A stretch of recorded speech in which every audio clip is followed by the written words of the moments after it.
আসসালামু আলাইকুম।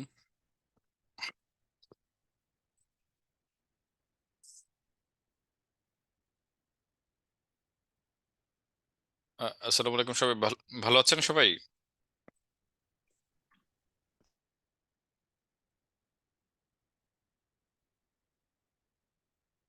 আমি আমি অডিয়েবল? জি স্যার, ভালো আছি স্যার। ভালো আছেন স্যার? জি জি, হ্যাঁ। Okay, so welcome to my today's class. আমরা লাস্ট সেশনে আমরা যেখানে শেষ করেছিলাম, সো আমরা ওখান থেকে শুরু করছি।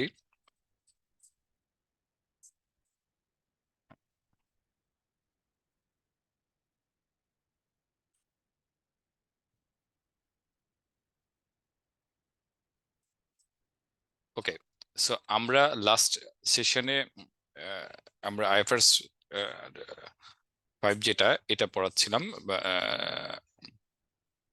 Asset held for sell. এর পরবর্তীতে যে কন্টিনিউশন পার্টটুকু সেখান থেকে আমরা শুরু করছি, ডিসকন্টিনিউ অপারেশন থেকে আমাদেরকে। So actually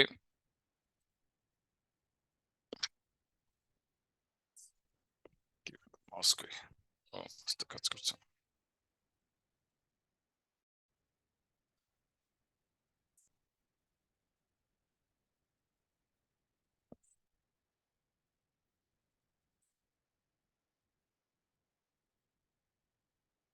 okay, so asset held for sale যে ট্রানজেকশন গুলো সেটা আমরা দেখেছি। এখন in additional discontinue operation. So discontinue operation বলতে যেটা বোঝায়, যে ইনিশিয়াল ডেফিনেশন, যে discontinue operation is a component of an entity either that has been disposed of or as classified as held for sale. That mean actually আমরা held for সেলের একটা একটা broader perspective হলো, আপনি অনেক সময় যদি হেল্ড ফর সেলের বাইরেও আপনাকে ডিসকন্টিনিউ অপারেশন থাকতে পারে।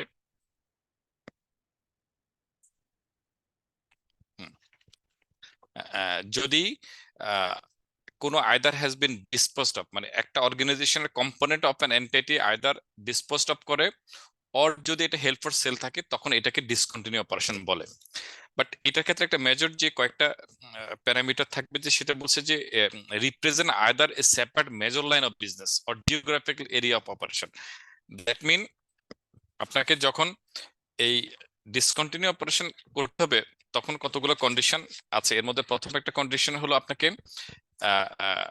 একটা major line of business, that is or geographical area, এইটা আপনাকে ডিসকন্টিনিউ করতে হবে।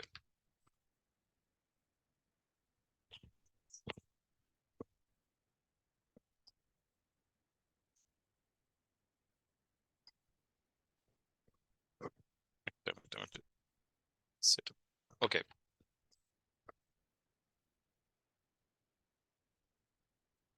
সো একটা separate major line or geographically area অনুযায়ী আপনাকে করতে হবে। এরপর আরেকটা হতে পারে যে is part of single coordinated plan or disperse separate major line of business or geographical area of operation. আর 3 নম্বর বলছে যে is a subsidiary acquired exclusively with a view to resale the disposal of asset. যদি আপনাকে কোনো subsidiary acquire করেন যেটা exclusively for sale, তাহলে সেটা ডিসকন্টিনিউ অপারেশন পার্ট হয়ে আসবে। আমরা একটু পরের স্লাইডগুলো যখন একটু আরেকটু এক্সাম্পল দেখার চেষ্টা করব, যে এখানে বলছে যে এই কম্পোনেন্ট অফ অ্যান এন্টিটির ক্ষেত্রে বলছে যে component of an entity comprise the operation and cash flow that can be clearly distinguished operational or for financial reporting process. মানে আপনাকে যখন একটা অর্গানাইজেশনের যে প্রথম পয়েন্টটাতে বলছে যে কম্পোনেন্ট অফ এন্টিটি, এই যে এখানে যে কম্পোনেন্ট অফ এন্টিটি বলছে, কোন একটা একটা এন্টিটির কম্পোনেন্ট অফ এন্টিটি বলতে কি বোঝায়? কম্পোনেন্ট অফ এন্টিটি বলতে বোঝায়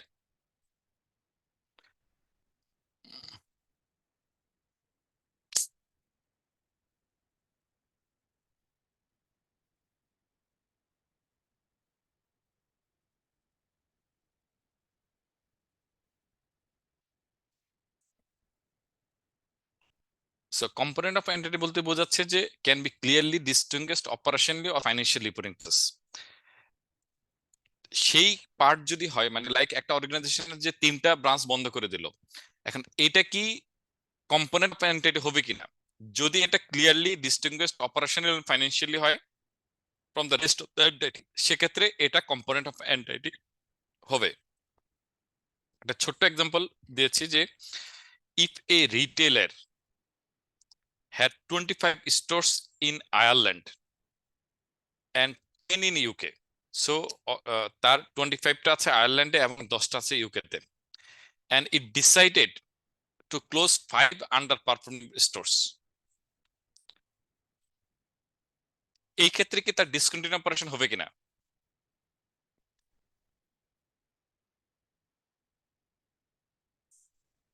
না এটা স্যার, কি এখনো তার 20, সরি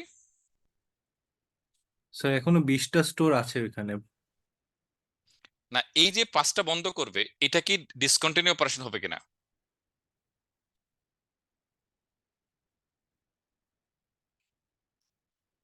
মানে আইএফআরএস 5 অ্যাপ্লিকেবল হবে কিনা ওর জন্য?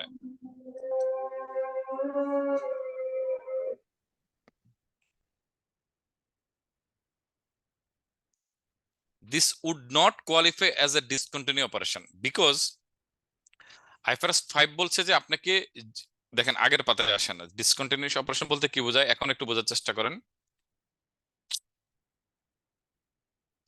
বলছে যে represent a major line of business, যদি এটা মেজর লাইন অফ বিজনেস হয়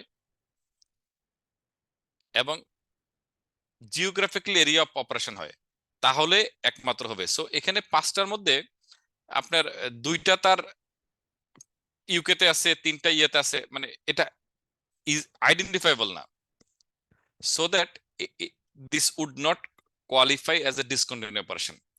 এখন যদি, বাট সে যদি এভাবে ডিসাইড করতে, if it however decide to close the 10 stores in UK, যদি সে 10 ইউকের 10টা স্টোরি বন্ধ করে দেওয়ার প্ল্যানিং করে, তাহলে এটা কি আপনার জিওগ্রাফিক্যালি আইডেন্টিফাইবল না, সেপারেট এন্টিটি না?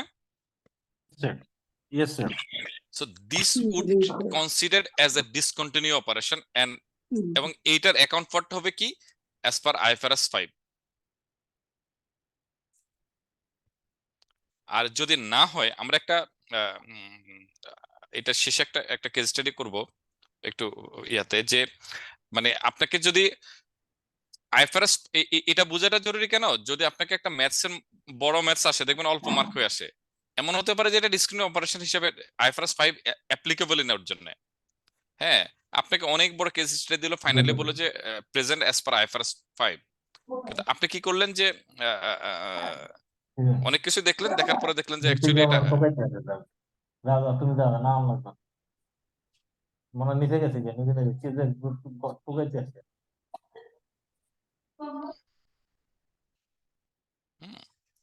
সো সো ফার্স্ট আপনাকে যেটা আইডেন্টিফাই করতে হবে যে এটা ডিসকন্টিনিউ অপারেশন অর নট। যদি ডিসকন্টিনিউ অপারেশন হয়, তাহলে আপনাকে জন্য রিলেভেন্ট আইএফআরএস অ্যাপ্লিকেবল হবে, আর না হলে এটা তো তার জেনারেল ট্রানজেকশন আকারে আপনি নিয়ে যাবেন। সো গোয়িং ফরওয়ার্ড যদি আমরা একটা দেখার চেষ্টা করি,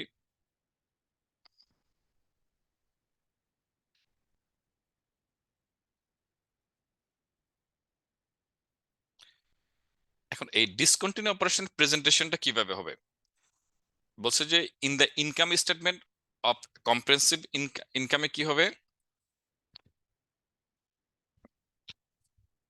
আপনাকে আপনার যে ফাইন্যান্সিয়াল স্টেটমেন্ট করতে হবে, সেখানে যে ইনকাম স্টেটমেন্ট যেটা করবেন, সেক্ষেত্রে বলছে যে any entity should present and disclose user of financial statement to evaluate the financial impact of discontinued operation and disposal of non-current asset or disposal group. That mean the all প্রেজেন্টেশনের আপনার first যে spirit থাকবে, সেটা হলো আমার যে user of financial statement আছে, তারা financial effect of discontinue operation বুঝতে পারতে হবে তাদেরকে। সো দিস ইজ দ্য আপনার ব্রড লাইনে objective among the requirement for the presentation and disclosure. So to serve this thing in the income statement, organization should have to be present the post-tax profit and loss of discontinued operation with the continuing operation. হ্যাঁ,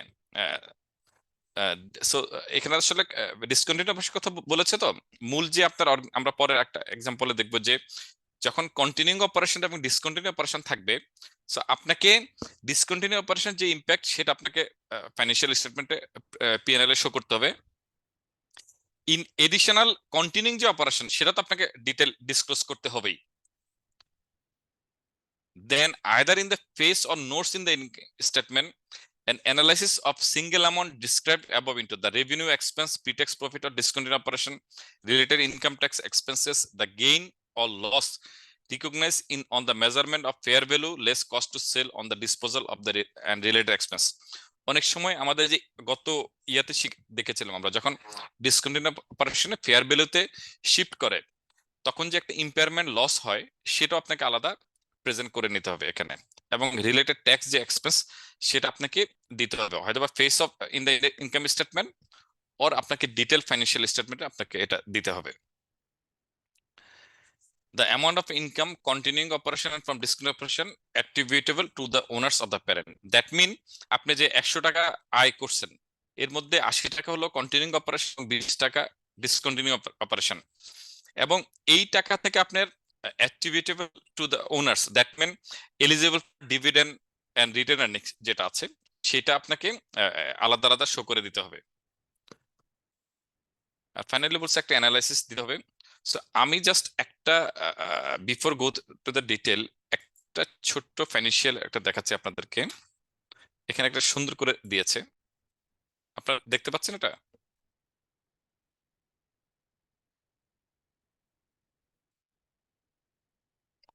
এই ওয়েবসাইটটা দেখা যাচ্ছে? জি sir. দেখতে পাচ্ছি। ওকে, just see, এটা একটা অর্গানাইজেশনের পিএনএল। হ্যাঁ, সো সে কন্টিনিউইং অপারেশন থেকে কি করছে, cost of sales, impairment, administrative expense, share, post tax, finance income, finance cost, profit before tax বের করেছে। এরপর সে ট্যাক্সেশনও বের করেছে, বের করে এসে দাঁড়ালো কত তার,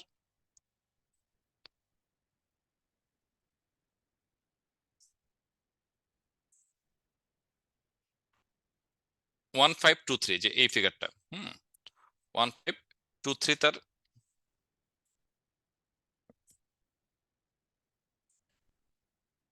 এই জিনিসটা সে profit and loss from the year for the year from continuing operation, এটা হলো পিএনএল ফেস। তারপর কি করেছে সে, এই কন্টিনিউইং অপারেশন পরে এখানে আবার সে কি করছে, এখন আবার ডিসকন্টিনিউ অপারেশন গিয়ে চলে গেছে।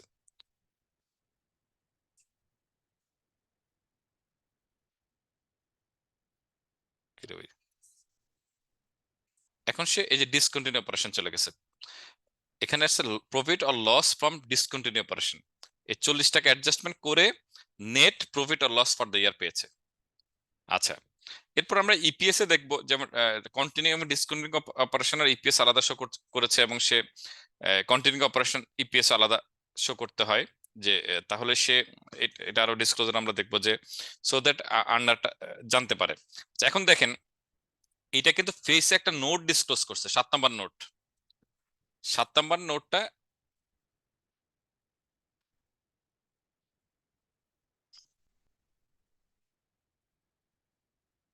দেখেন, শুধু এখানে 7 নম্বর নোটটা এক্সট্রাক্ট করে দিয়েছে ওরা।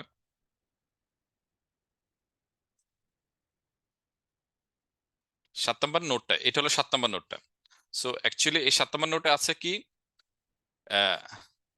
ডিসকন্টিনিউ অপারেশনের যে হেল্পার সেলের যে ফাইন্যান্সিয়াল ইম্প্যাক্টটা, এখানে সে এটা রেভিনিউ পেয়েছে, অপারেটিং কস্ট বাদ দিয়েছে, রিলেভেন্ট অ্যাডজাস্টমেন্ট বিফোর ট্যাক্স মানে লসটা পেয়েছে, ট্যাক্সের কোনো ইম্প্যাক্ট নাই।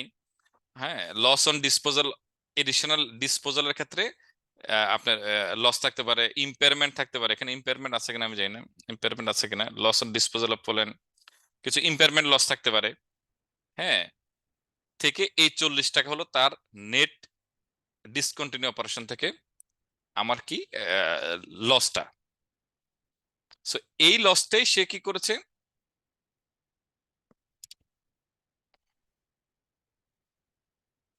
উপরে PL এর এখানে প্রেজেন্ট করেছে। সো এটা একটা বেসিক আইডিয়া কি দেখেছেন যে কিভাবে প্রেজেন্টেশনটা করে?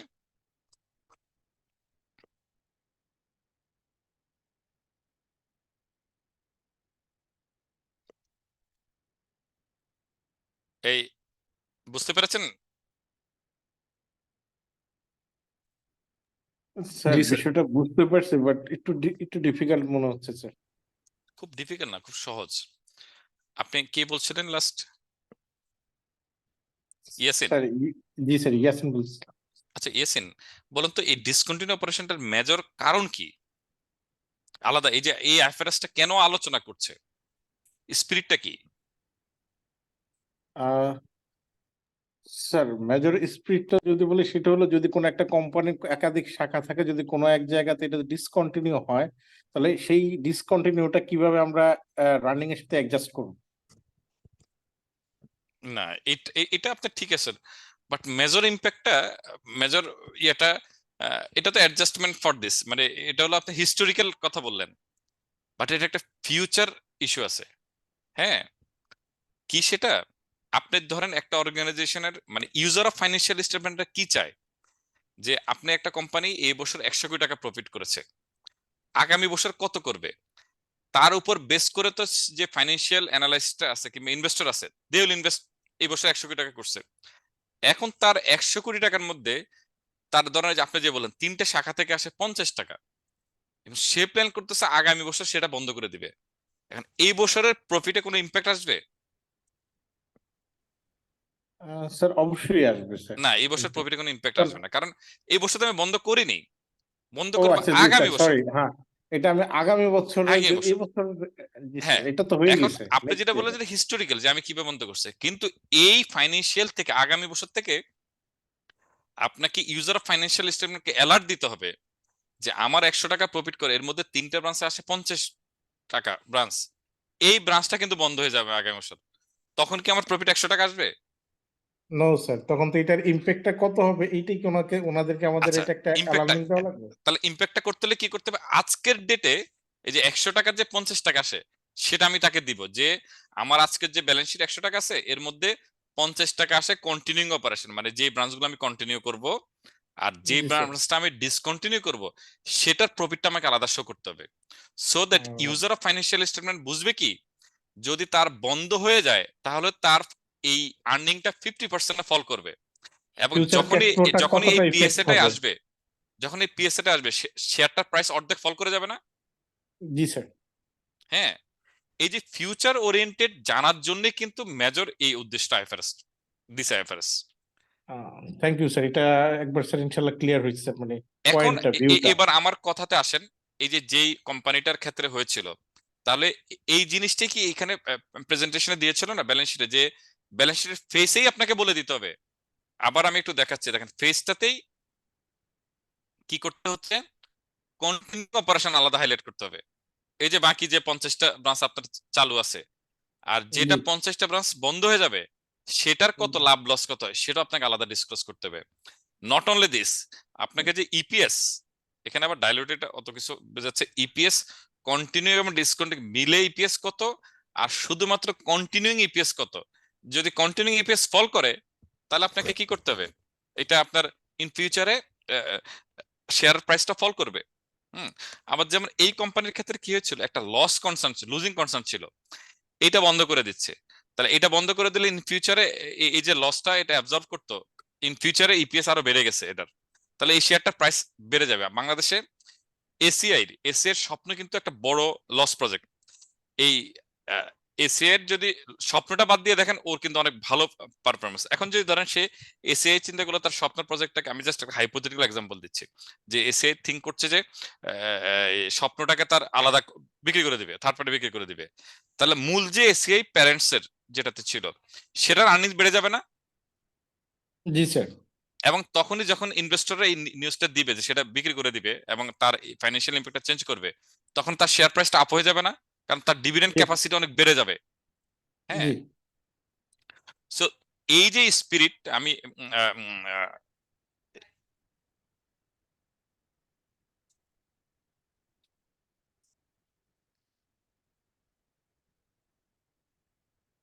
কোন জায়গায় ছিলাম, sorry.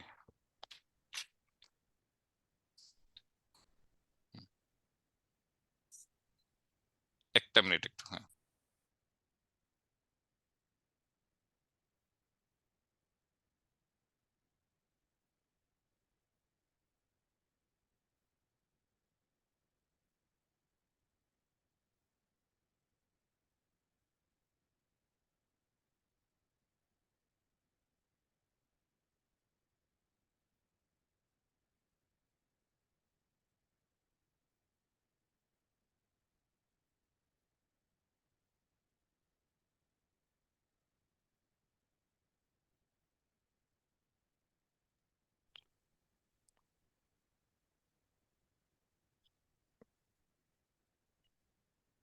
Okay, so this the major.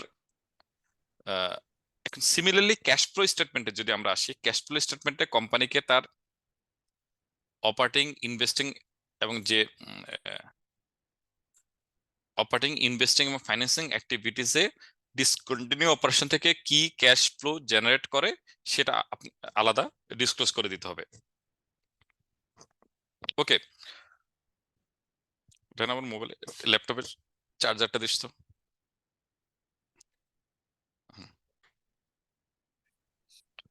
ছোট্ট একটা এক্সাম্পল দেখাচ্ছি। আমরা বলছি যে on 31st December 2020 the directors decided to sell a machine which originally cost 25,000 on 1st January 26. No adjustment have been made to reflect this decision and the machine meets the held for sale criteria under IFRS 5 non-current held for sale and discontinued operation. The machine is expected to sell 5,000 with estimated selling cost 2,000. তাহলে এই অ্যাসেটটাকে আমরা, ট্রানজাকশনটাকে IFRS 5 অনুযায়ী আমরা কিভাবে প্রফিটে এবং balance শিটে আমরা present করব?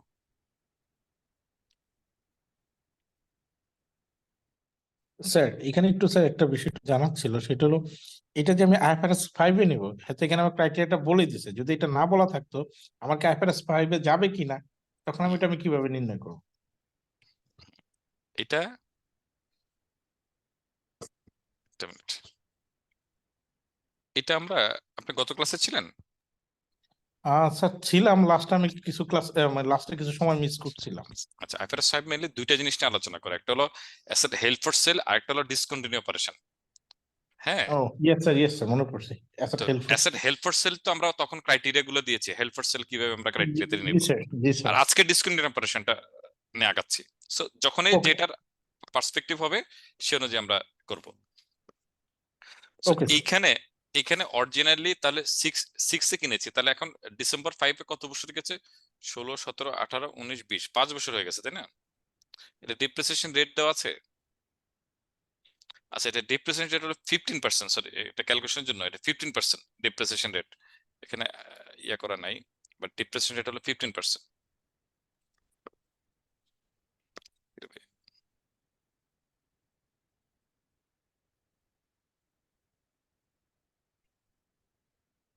এটা একটা ডিপ্রিসিয়েশন রেট হলো 50%। তাহলে আমাদের এটা ব্যালেন্স শিট এবং প্রফিট এন্ড লস আমরা কিভাবে শো করব? এটার এখন বুক ভ্যালু কত আছে? অরিজিনাল কস্ট আগে বুকসে কি ভ্যালু আছে সেটা দেখতে হবে। তাহলে অরিজিনাল ভ্যালু ছিল 25,000 আর ডিপ্রিসিয়েশন টাচ করছে কত এই পর্যন্ত? Account depreciation 25,000 into 15% into 5 years, 18,750 sir. 18,750 এটা পেয়ে গেলাম। পেয়ে গেলে এটা ক্যারিং অ্যামাউন্ট থাকে, এটা ভাগ দিলে তাহলে 6,250 ক্যারিং অ্যামাউন্ট। ক্লিয়ার? জি স্যার। আমাদের রিকগনিশনের ক্ষেত্রে কি বলা আছে মনে আছে আপনাদের? লোয়ার অফ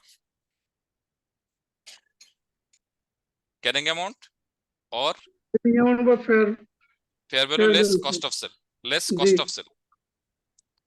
তাহলে এই ফর্মুলা ফেলেন, এটার ক্যারিং অ্যামাউন্ট হলো 6,250 আর বিতে ফেয়ার ভ্যালু কত ছিল? 5,000 টাকা। 5,000 স্যার, 200 টাকা বাদ যাবে। আবার 200 টাকা বাদ যাবে, তাহলে 4,800 টাকা। এটাই হবে স্যার।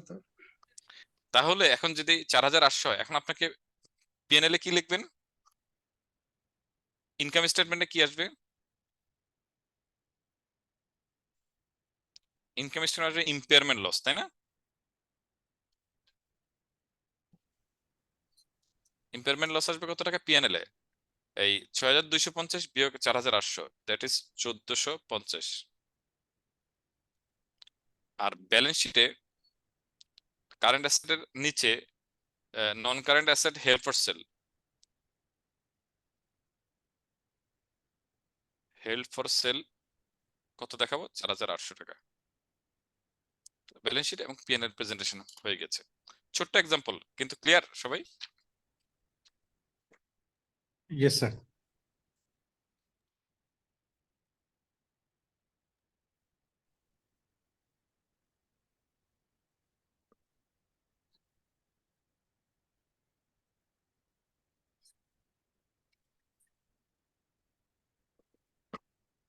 আর একটা একটু বড় একটা ছোট এক্সাম্পল, আরেকটা এক্সাম্পল, সেটা হলো এটাতে বলেছে saint Valentine produced cards and roses. তো সে কার্ড এবং রোজ আলাদা বিক্রি করে, প্রডিউস করে, কার্ড প্রডিউস করে এবং রোজ সোল করে। However, halfway the year in 31st December 16, the rose business was closed and the asset sold off, incurring loss on disposal of fixed asset 76,000 and redundancy cost 37,000. The directors reorganized the continuing business at cost 98,000. এবং card এবং রোজের আলাদা financial statement দিয়ে দিয়েছে এবং আদার trading information যেমন interest payable এবং tax 31 টাকা দেওয়া আছে। Draft the income statement for the year এত। ওকে, সো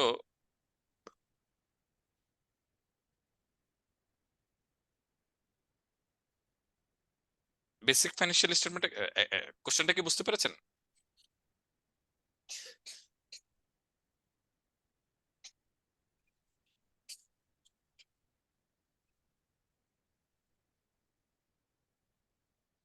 হ্যাঁ, আল্লাহ হাফেজ। এখানে কি কি চেয়েছে? একটা কন্টিনিউইং অপারেশন, একটা ডিসকন্টিনিউইং অপারেশন, তাই না?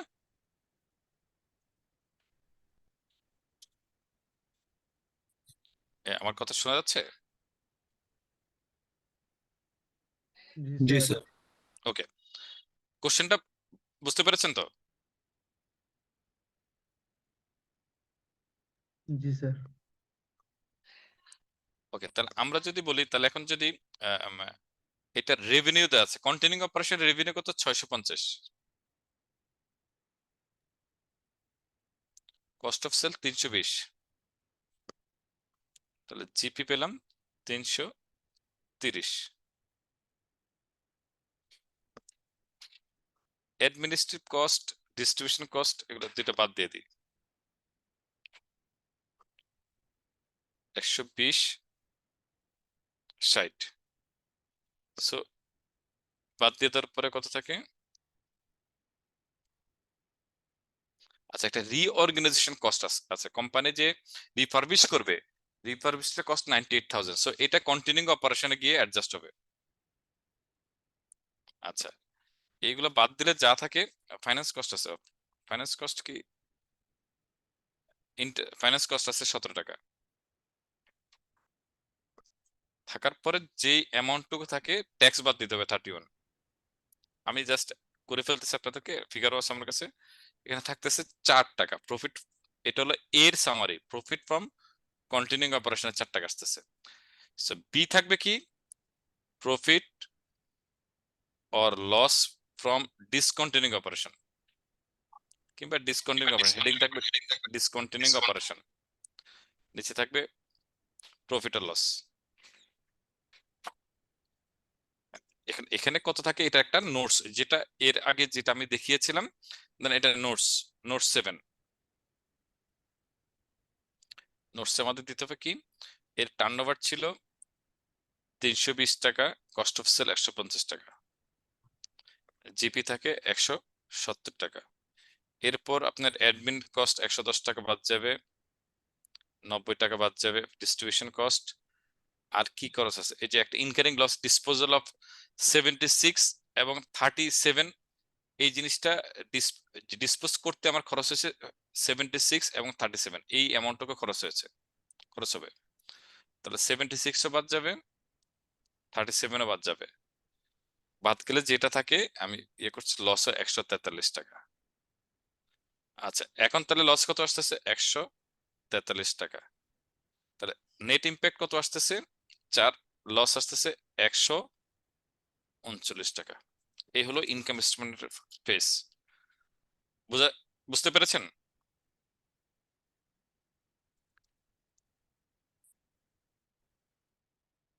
Yes sir. অন্যরা?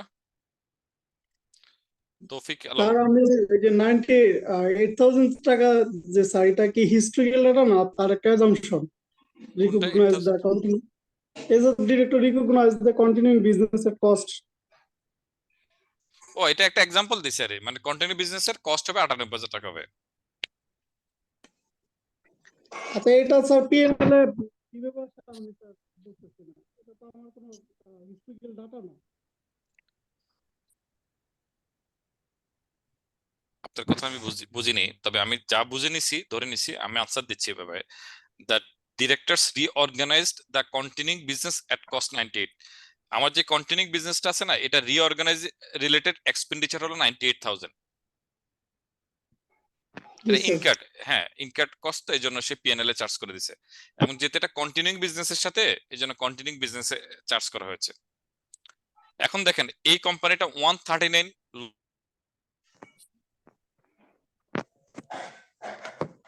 কিন্তু এটার কি কোনো হোপ আছে এই কোম্পানিটার?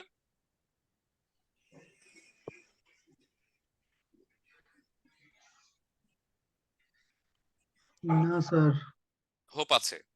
আপনি যে এই ডিসকন্টিনিউ অপারেশন লস না 143, বাট কন্টিনিউইং অপারেশন থেকে তো প্রফিট জেনারেট হচ্ছে, এবং সে জি নেক্সট স্যার। ইয়ারে কি প্রফিটে থাকবে না,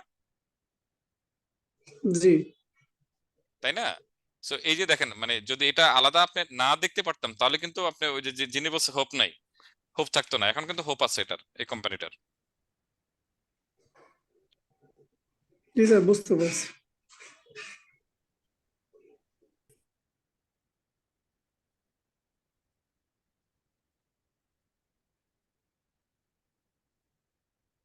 আচ্ছা, একটা ছোট্ট কোশ্চেন করেছে। The objective of IFRS 5 non-current asset held for sale and discontinued operation is specify amongst the other things. আমাদের মোটামুটি শেষ এটা IFRS 5। আচ্ছা, রিকোয়ারমেন্ট চেয়েছে যে define discontinued operation and explain why the disclosure of such information is important to user of financial statement. এটাকে আমরা answer দিতে পারবো?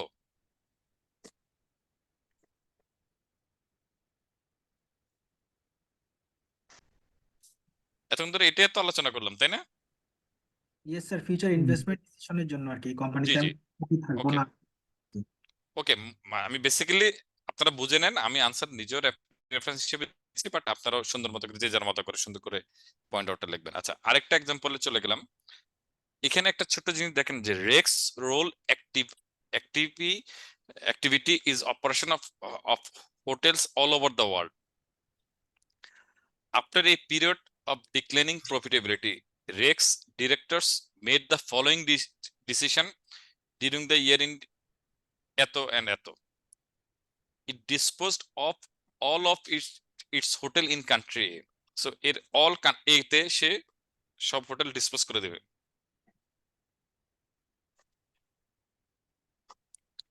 The treating the two requirement চলে যাই। Treating the two decisions separately, explain whether they meet the criteria for being classified as discontinued operation in the financial statement for the year এত। একজন question করলেন যে কিভাবে আমরা ক্রাইটেরিয়া করব। So এটা কি ডিসকন্টিনিউ অপারেশন হবে না হবে না, এই নাম্বারটা? ইয়েস স্যার, ডিসকন্টিনিউ অপারেশন হবে। ওকে। সেকেন্ড বলছে যে it refurbished all of its hotel in country be in order to target the holiday and tourism market. The previous target of the market in country B had been aimed at business client. এটা কি discontinue operation হবে? No sir. না sir. Okay sir, তাই নিচে দেওয়া আছে। এরপর আরেকটু একটু ডিফিকাল্ট আরেকটা আনসার একটু দেখার চেষ্টা করছি আপনাদের জন্য। আমি একটু কোশ্চেনটা একটু বোঝার চেষ্টা করলে আমি আই থিঙ্ক পরে একটু সামারি আকারে প্রেজেন্ট করবো আপনাদেরকে আনসারটা। At a board meeting on 1st July 2006, Salta Group directors made the decision to close down one of its factories on 31st March 27. The factory and its related plant would then be sold. তাহলে এতটুকু আমরা clear যে জুলাই মাসে সে decision নিছে যে মার্চের 17 March সেটা close করবে।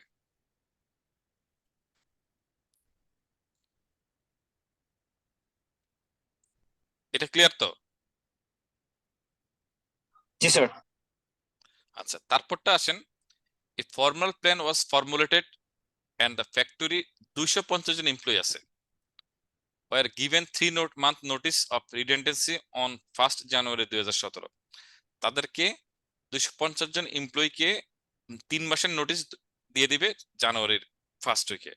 Customer and suppliers were also informed the closure of the date. Clear? এই অ্যাডজাস্টমেন্ট আমরা বুঝতে পেরেছি তো, তাই না?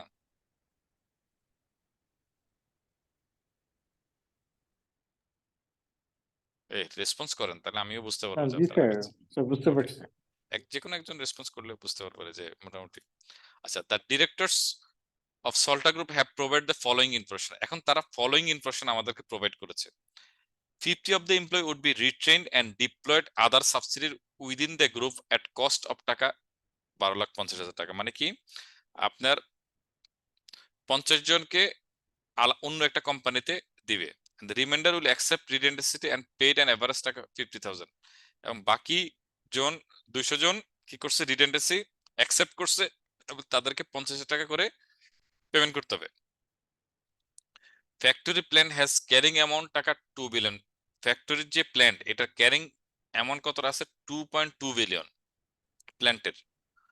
But it is only expected to sell 500 million, incurring 50 million selling cost. However, the factory itself is expected to sell a profit টাকা এত billion. মানে ফ্যাক্টরি মনে করতেছে যে এটা 1.2 বিলিয়নের প্রফিটে সেল করবে, বাট আচ্ছা, the company rents several machines under the operating lease which have an average 3 years to run after 31st March এত। The present value of this future lease payment rental 31st was 1 billion.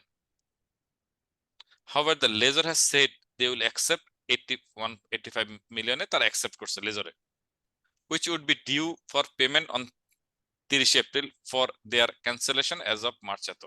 So that lessor payment বাকি ছিল 1 billion, but ওরা 85 মিলিয়নে accept করছে।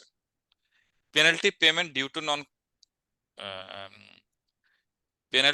due to non-completion of supply contract are estimated to 200 million. আপনার বিভিন্ন রকম যে সাপ্লাইয়ের contract continue না করার কারণে 200 মিলিয়ন আপনাকে পেনাল্টি চার্জ করছে হবে। বলছে explain the quantity how the closure of the factory should be treated Salta Group financial statement for the year ended এত।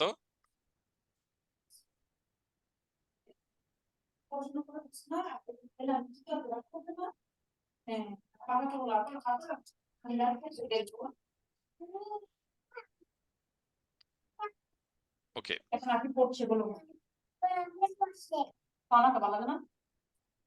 কামনি পূর্বের দিন শুরু হয়েছে, মজা করে থাকলে খাবো। কি রে ভাই, কার পড়াশোনা ভালো লাগে না?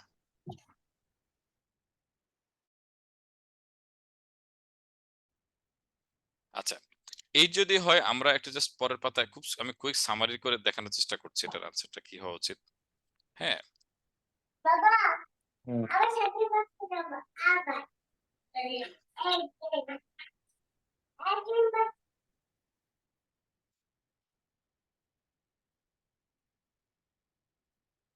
আচ্ছা, আমরা কি দেখানোর চেষ্টা করলাম একটু, যে অন ইটস বোর্ড ডিসিশন, আচ্ছা আচ্ছা আচ্ছা, the amounts that should be provided 31st March on its own board decision, the closure factor is not sufficient to justify creation of provision under আচ্ছা 37 এর জন্য না, however by formatting plan formatting interested parties is this slightly constitutional obligation and restricting the provision by raising would exposure. আচ্ছা, আমরা একটু IFRS as a help for sale এর মধ্যে যাই। The amount of that should be provided 31st March are working back, আচ্ছা রিডেন্সি cost হলো এত টাকা, ইম্পেয়ারমেন্ট লস দেয়া আছে, ইম্পেয়ারমেন্ট লস ওই যে যেটা 2.2 বিলিয়ন থেকে 500 মিলিয়ন বিয়োগ ওই যে যেটা বিক্রি করে ওইটার fair value minus carrying amount, যেটা হলো ইম্পেয়ারমেন্ট লস অনারমাস কন্ট্রাক্ট 8.5 ওই যে যেটা লিজের কন্ট্রাক্ট এবং পেনাল্টি পেমেন্ট এই যে 2810 পেমেন্ট, দিস এত billion should be charge at the income statement for the year এত and the same amount reported to the income statement financial position as a current liability planned impairment. The factory of the plan would be disclosed in the statement of financial position as non-current asset held for sale at the lower of their carrying amount or fair value less. That mean ওই যে যেটা আছে আর বলছে যে এত টাকা retraining cost cannot be provided as the part of future activities and anticipated 1.2 billion যেটা profit, এটা বলছে যে যদি ফিউচারে সে ফ্যাক্টরি সেল করে পায় তাহলে এটা তার বুকসে সে শো করবে।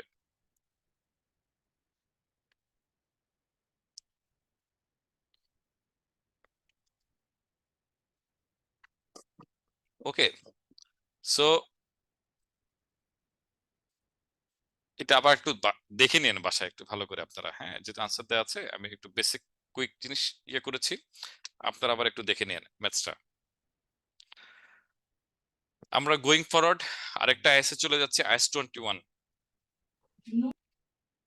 The effect of change in foreign exchange rates.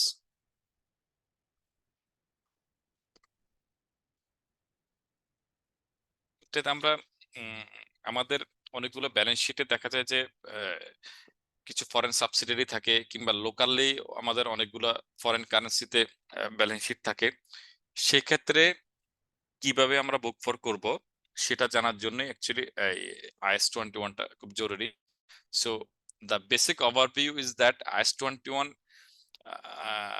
outline how to account for a foreign currency transaction and operation its financial statement, মানে একটা ফরেন কারেন্সি কিভাবে তার অপারেশন ফাইন্যান্সিয়াল স্টেটমেন্টে থাকবে, অপারেশন করবে, এবং how E translate to financial statement into a presentation currency. An entity is required to determine functional currency based on the primary economic environment in which it records foreign currency transaction using a spot conversion rate to the functional currency on the date of transaction. So actually এইটার ক্ষেত্রে দুইটা জিনিস খুব জানা জরুরি। আচ্ছা আমরা কিছু ডেফিনিশন আছে তো তারপর আমি আবার একটু বুঝাবো, একটা ডেফিনিশন আছে তাহলে আমরা বুঝতে পারবো। এখানে দুইটা জিনিস খুব ইম্পর্টেন্ট, একটা হলো ফাংশনাল কারেন্সি সবগুলো ইয়াতে, আরেকটা হলো যে প্রেজেন্টেশন কারেন্সি। আরো কিছু রেট আছে, ক্লোজিং রেট হলো spot exchange rate at the date of reporting period, exchange difference আমরা বুঝি যে দুইটা কারেন্সির যে ক্যাপটা, ফরেন কারেন্সি মানে ফাংশনাল কারেন্সির বাইরে যে কারেন্সিটা ফরেন কারেন্সি, ফরেন অপারেশন আমরা বুঝি যেটা বলছে যে অ্যাসোসিয়েট সাবসিডিয়ারি যদি অন্য ইয়াতে থাকে সেটা হতে পারে ফাংশনাল কারেন্সি হতে পারে। ফাংশনাল কারেন্সি হলো যে মেজর ইকোনমিক এনভায়রনমেন্ট যেটা সে অপারেট করে, that is functional currency. Net investment in foreign operation, the amount of reporting entity interest in the net asset, that is operation. Presentation currency বলছে যে actually যে presentation কারেন্সিতে ফাইন্যান্সিয়ালটা তৈরি করে। আর spot exchange rate বলতে বোঝাচ্ছে যে ইমিডিয়েট ডেলিভারি ট্রানজাকশন ঘটার পরে যে রেটটা হয়। হ্যাঁ, আমরা একটু কুইক ডেফিনেশন গুলো দেখছি। আচ্ছা, এখানে মেজর যে জিনিসটা হলো সেটা হলো আপনার ফাংশনাল কারেন্সি কোনটা আর প্রেজেন্টেশন কারেন্সি কোনটা। আমি ছোট্ট একটা এক্সাম্পল দিয়ে দেখাই, বলি একটু ব্ল্যাঙ্ক পেজ করি, এখানে একটা ব্ল্যাঙ্ক পেজ নিয়ে আমি জিনিসটা বুঝাই। আপনারা বাংলাদেশের ব্যাংকগুলোর একটা ইউনিট আছে ওভিইউ, অফশোর ব্যাংকিং ইউনিট।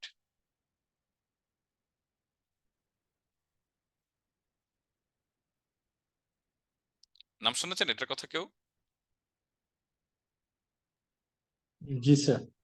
এখন রিসেন্টলি কিন্তু ওভিও নিয়ে অনেক লেখালেখি হচ্ছে, স্পেশালি যে ওভিওর ফাইন্যান্সিং গুলা এতদিন ওভিওর মাদার ব্যাংক থেকে ডলার দিত, যে কারণে এই যে ডলার ক্রাইসিসের একটা মেজর ইস্যু হলো যে ওভিওর মাধ্যমে প্রচুর আমার ডেফার পেমেন্ট আছে, যেটা এখন ম্যাচিউরড হচ্ছে আর কোম্পানিগুলো বড় ইম্প্যাক্টেড হচ্ছে, তাই তো? ইউপাস এর ক্ষেত্রে এটা একটা বড় ইম্প্যাক্ট হয়ে যায়। আচ্ছা, ওকে। এই ওভিও, যেমন আমি যদি আমার ব্যাংক এশিয়ার কথা বলি, আমি ব্যাংক এশিয়া বলি, ব্যাংক এশিয়া মেইনলি যে অপারেশনটা চলে ওর, একটা তো হলো যে সোলো, আরটা হলো কি কনসোলিডেট। এই সোলোতে তার মেজর অপারেশন গুলো কি কি আছে? তার কনভেনশনাল বিজনেস আছে, তারপর ইসলামিক বিজনেস আছে, তার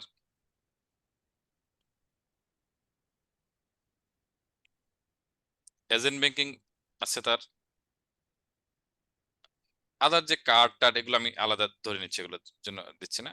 আর ওভিও আছে। এই ওভিও মেনলি করে এক্সপোর্ট ইপিজেড যে এরিয়াতে, সে ইপিজেড এরিয়াতে সব ট্রানজাকশন ডলারে হয় না? জি স্যার। সো দ্যাট এই ডলারের কারণে ওখানে যদি টাকা ডলার বারবার চেঞ্জ করে, তাহলে এক্সচেঞ্জের মেজর ইম্প্যাক্ট হয় না? সো এটা স্পেশাল পারমিশনের সেন্ট্রাল ব্যাংকে মাধ্যমে আমাদের একটা ব্রাঞ্চের মতো চিন্তা করেন, ইউনিট ইপিজেড এরিয়াতে, এটা শুধুমাত্র ইপিজেড এরিয়া থাকে, ইপিজেড এরিয়াতে একটা ব্রাঞ্চ খোলার অনুমতি দিয়েছে, যেটার অল ট্রানজাকশন হবে ডলারে।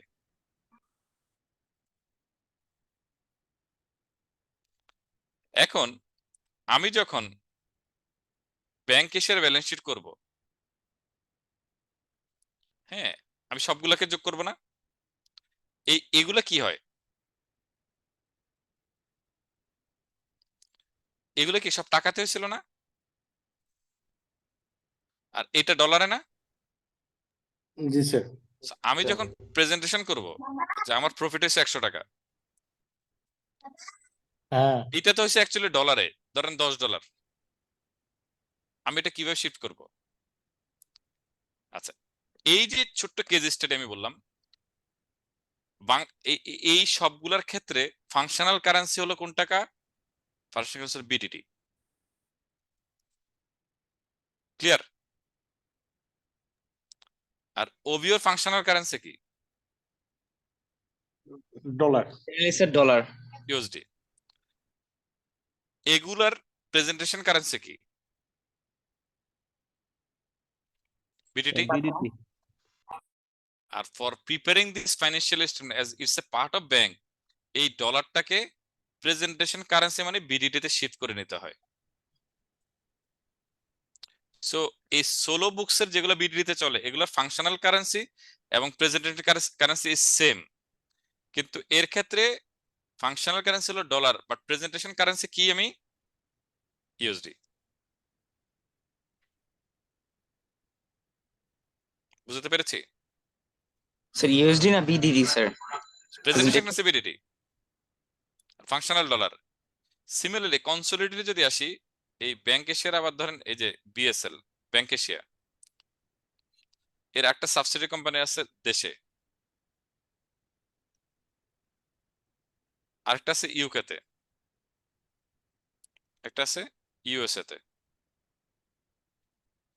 এইটার ফাংশনাল, এই দুটার ফাংশনাল কারেন্সি হলো পাউন্ড আর ডলার, বাট যখন আমি প্রেজেন্ট করব তখন সবগুলোকে টাকায় যখন শিফট করি, তখন প্রেজেন্টেশন কারেন্সি হলো টাকা। একটা বেসিক আইডিয়া পাইছেন যে ফাংশনাল কারেন্সি এবং প্রেজেন্টেশন কারেন্সিটা কি? Yes sir.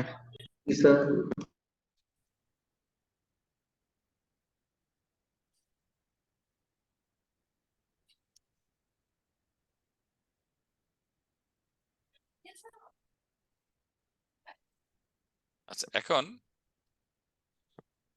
এই ফাংশনাল কারেন্সি যেটা আমরা বললাম, এটা কিসের কি হবে? এই যে আমি এখন একটা এক্সাম্পল দিয়ে দিলাম যে ওভিওরটা হবে ডলারে, আর বাংলাদেশের অন্যগুলো হলো টাকাতে।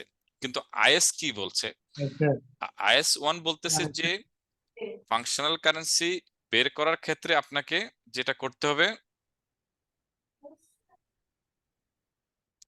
আইএস 20 যেটা আপনাকে বলে যে ফাংশনাল কারেন্সি বের করার ক্ষেত্রে আপনাকে দুইটা প্রাইমারি এবং সেকেন্ডারি কয়টা ইন্ডিকেটরস আছে, যেটার উপর ভিত্তি করে আপনাকে এই কারেন্সিটা ডিপেন্ড বের করতে হবে।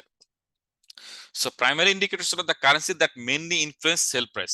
সো মেজর যে সেল প্রাইসটা আছে যেটার উপর ডিপেন্ড করে, যেমন আমরা লোন দেই, ব্যাংকে এসে লোন দেয় টাকাতে, সো এই জন্য তার হলো ফাংশনাল কারেন্সি হলো টাকা। আবার আসেন the currency of the country whose competitive force and regulation mainly determine the sale price, সেক্ষেত্রে এটা টাকা, এখানে এই জন্য টাকাতে চলে আসবে। এবং the currency that mainly influence labour, material and other cost, মানে আপনাকে কোনো একটার উপর ভিত্তি করে কিংবা সামগ্রিকভাবে আপনাকে ডিসিশন নিতে হবে আপনার ফাংশনাল কারেন্সি কোনটা।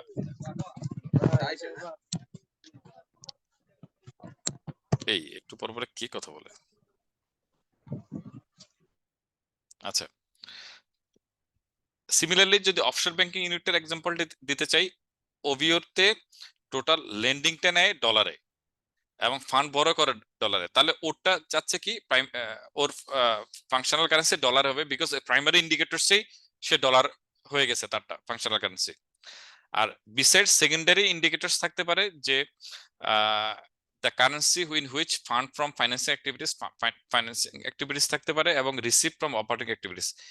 এই প্রাইমারি এবং secondary indicators, based on these indicators the organization will identify its functional currency. Clear? এই প্রেজেন্টেশন এবং ফাংশনাল কারেন্সি আমি আরো একটু ছোট্ট দিয়েছি, এটা একটা মানে আমি একটু আগে যে এক্সাম্পলটা দিয়েছি সেটা একটা থিওরিটিক্যাল পার্ট, যে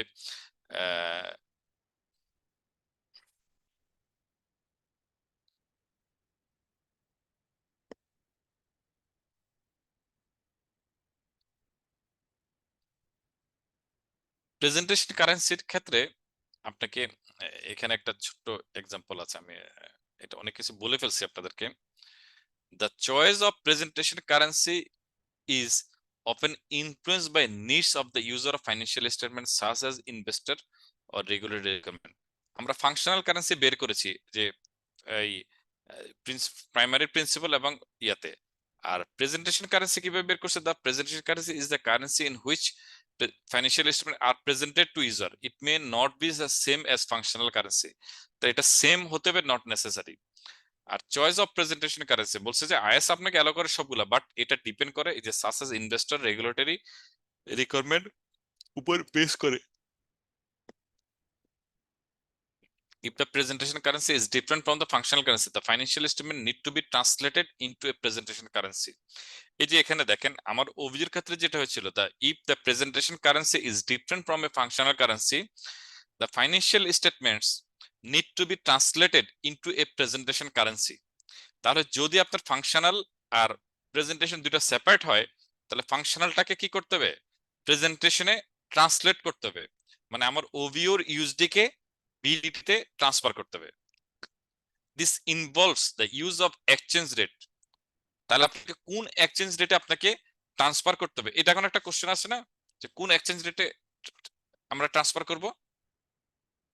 Yes, sir.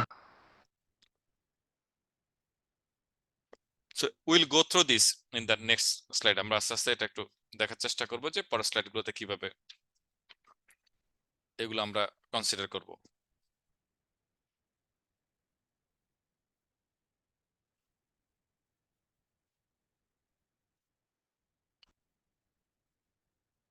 আচ্ছা, এই যে কনভারসেশনটা কিভাবে করব আমরা দেখাবো। আচ্ছা, একটা স্লাইড করে আছে, জাস্ট একটা ছোট্ট একটা এক্সাম্পল দিয়েছি যে এই পর্যন্ত যতটুকু আমরা গো থ্রু করলাম, যে বলছে merry-go a US based company buys a consignment of goods from a supplier of Germany. The order is placed on 1st May and the agreed price is euro eto. At the time of delivery, the exchange rate euro 2 to 1. Mary company would record the amount as below. বলছে কি যে যখন ও করছিল কিনছিল তখন কিভাবে record করছে euro 2:1 ছিল 1 তাই না পাউন্ড। তাহলে সে এত দিয়ে কিনছে কিনছে কে মেরিকো। হ্যাঁ মেরিকোর বুকসে কি ছিল 1,24,000 ভাগ 2 দ্যাট মিনস এত 62,000 এত ডলারের ইম্প্যাক্ট দিছে না।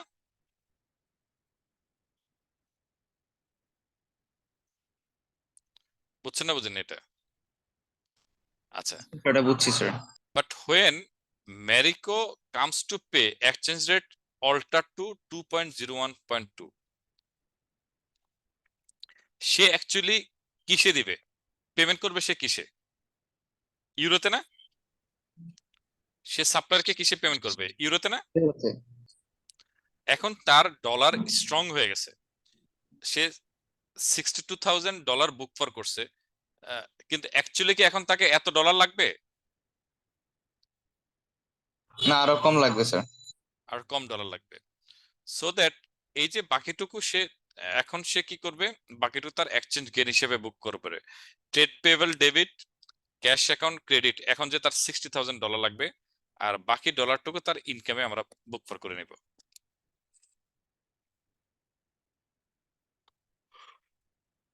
Exchange gain sir. Exchange gain হয়েছে এটাতে।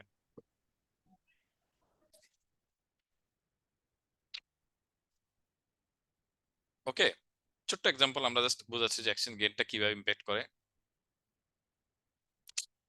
ডিলিট করতে বলে যে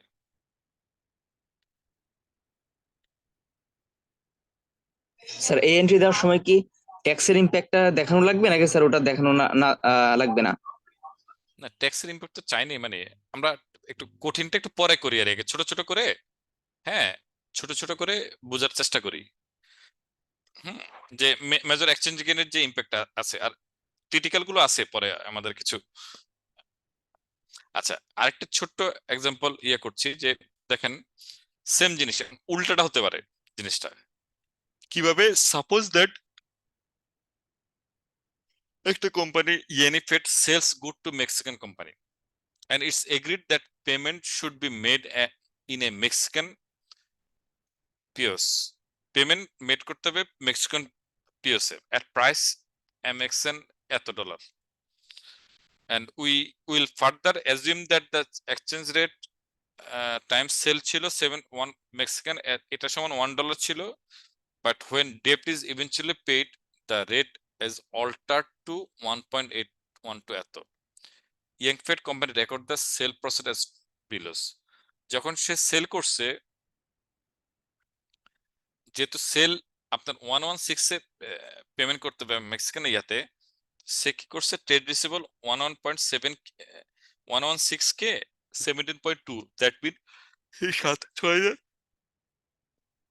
6,744 টাকা সে ডলারে রিসিভেবলে বুক ফর করছে এবং তার রেভিনিউ 6,744 টাকা হয়েছে। But when MXN are paid young fed company convert there to obtain. আচ্ছা এরপরে কি হয়েছে ডলার স্ট্রং হয়েছে না।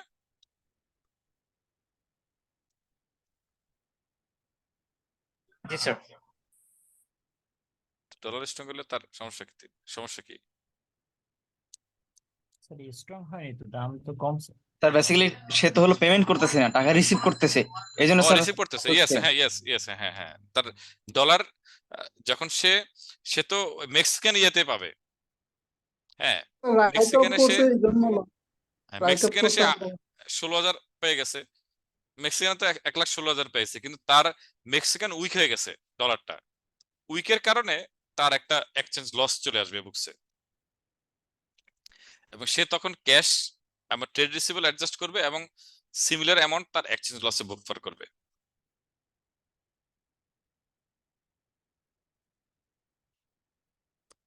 দুইটা এন্ট্রি আমরা বুঝতে পেরেছি।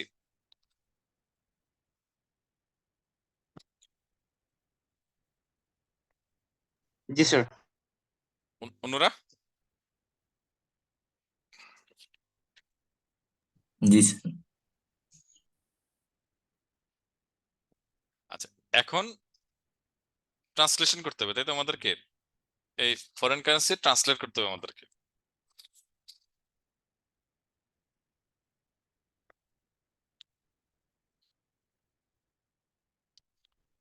আমরা যদি একটু বোল্ড লাইনটা পড়ার চেষ্টা করি, translation is required at the end of an accounting period when a company still hold asset or liability in its statement of financial position which were obtained or incurred in a foreign currency. So অনেকগুলো clarification আসলে পরের স্লাইডগুলোতে আসবে। আমরা আর একদম initial recognition, subsequent recognition অনেকভাবে বলা আছে, but এটা ইনিশিয়ালি বলছে যে ট্রান্সলেশন কখন প্রয়োজন হয়, যে আপনি একটা এন্ড অফ রিপোর্টিং পিরিয়ডে এবং এবং এটা আপনার এন্ড অফ ফাইন্যান্সিয়াল স্টেটমেন্টও আছে। ও মাই গড, সরি। সো এই ক্ষেত্রে আপনার ফরেন কারেন্সি ট্রান্সলেশন আপনাকে প্রযোজ্য হবে। এবং this asset and liability might consist of an individual home company holding individual asset liabilities, individual home company separate branch or business operating abroad. This has been a greater uncertainty about the method of which should be used to translate the value of asset liability from foreign currency into the year statement of financial position.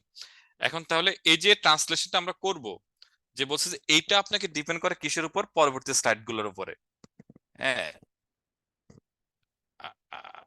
আমরা দেখছি যে ইয়ে করতে, যেমন ছোট্ট একটা বলছে যে suppose for example Belgian subsidy purchase piece এত, the rate of exchange at this time 7:1 during the subsidy charge depreciation billing এত and subsidy recorded as এত, property এত, carrying amount এত, at this exchange rate 6:1.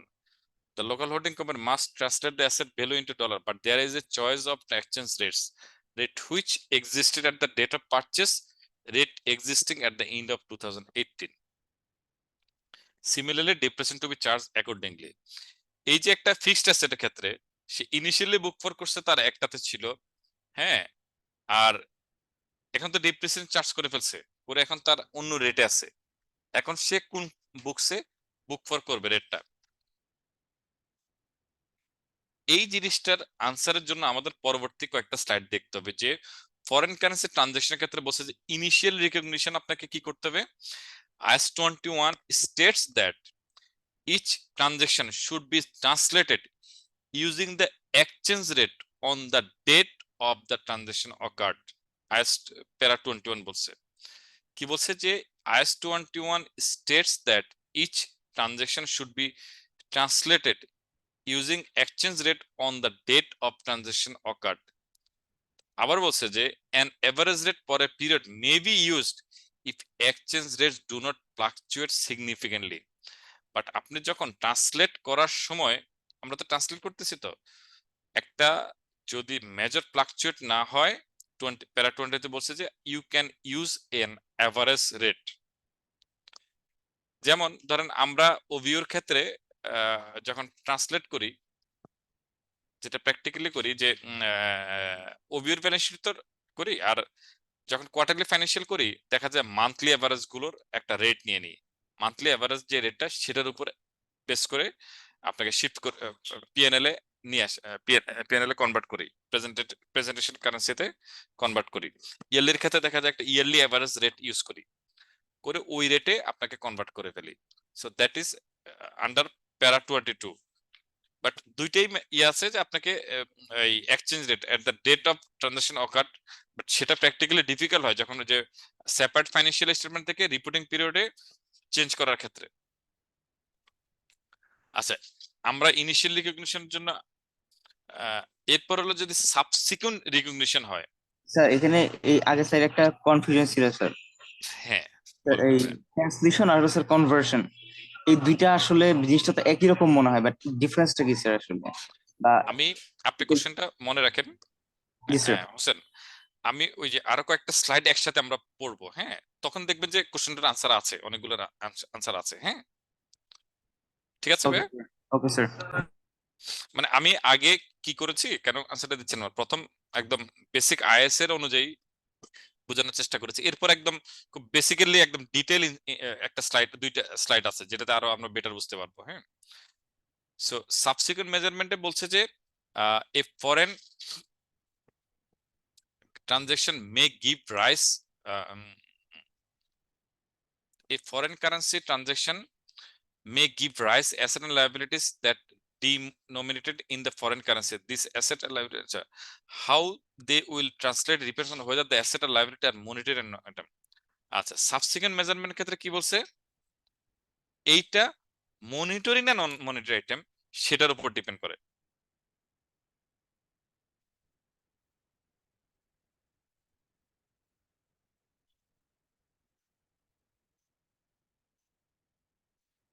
আমরা কি বুঝতে পেরেছেন যে এই যে ফরওয়ার্ড বেসিস যে আইটেমটা আসবে এটা কি মনিটরি আইটেম নাকি নন মনিটরি আইটেম? সো মনিটরি আইটেমটা কি এটা আমরা একটু দেখেন স্লাইডটা।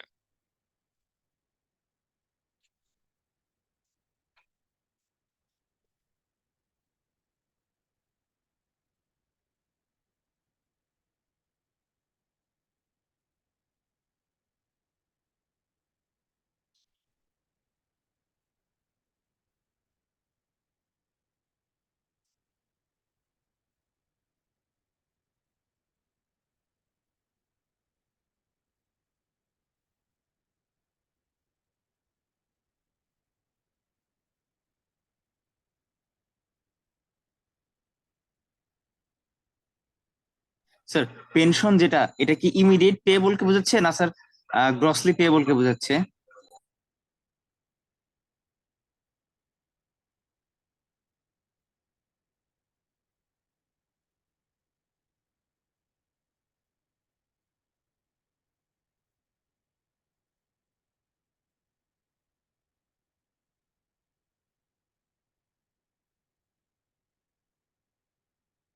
সো মনিটরি আইটেমের মধ্যে যেটা আসবে যে the essential feature of monetary item as definition implies কে,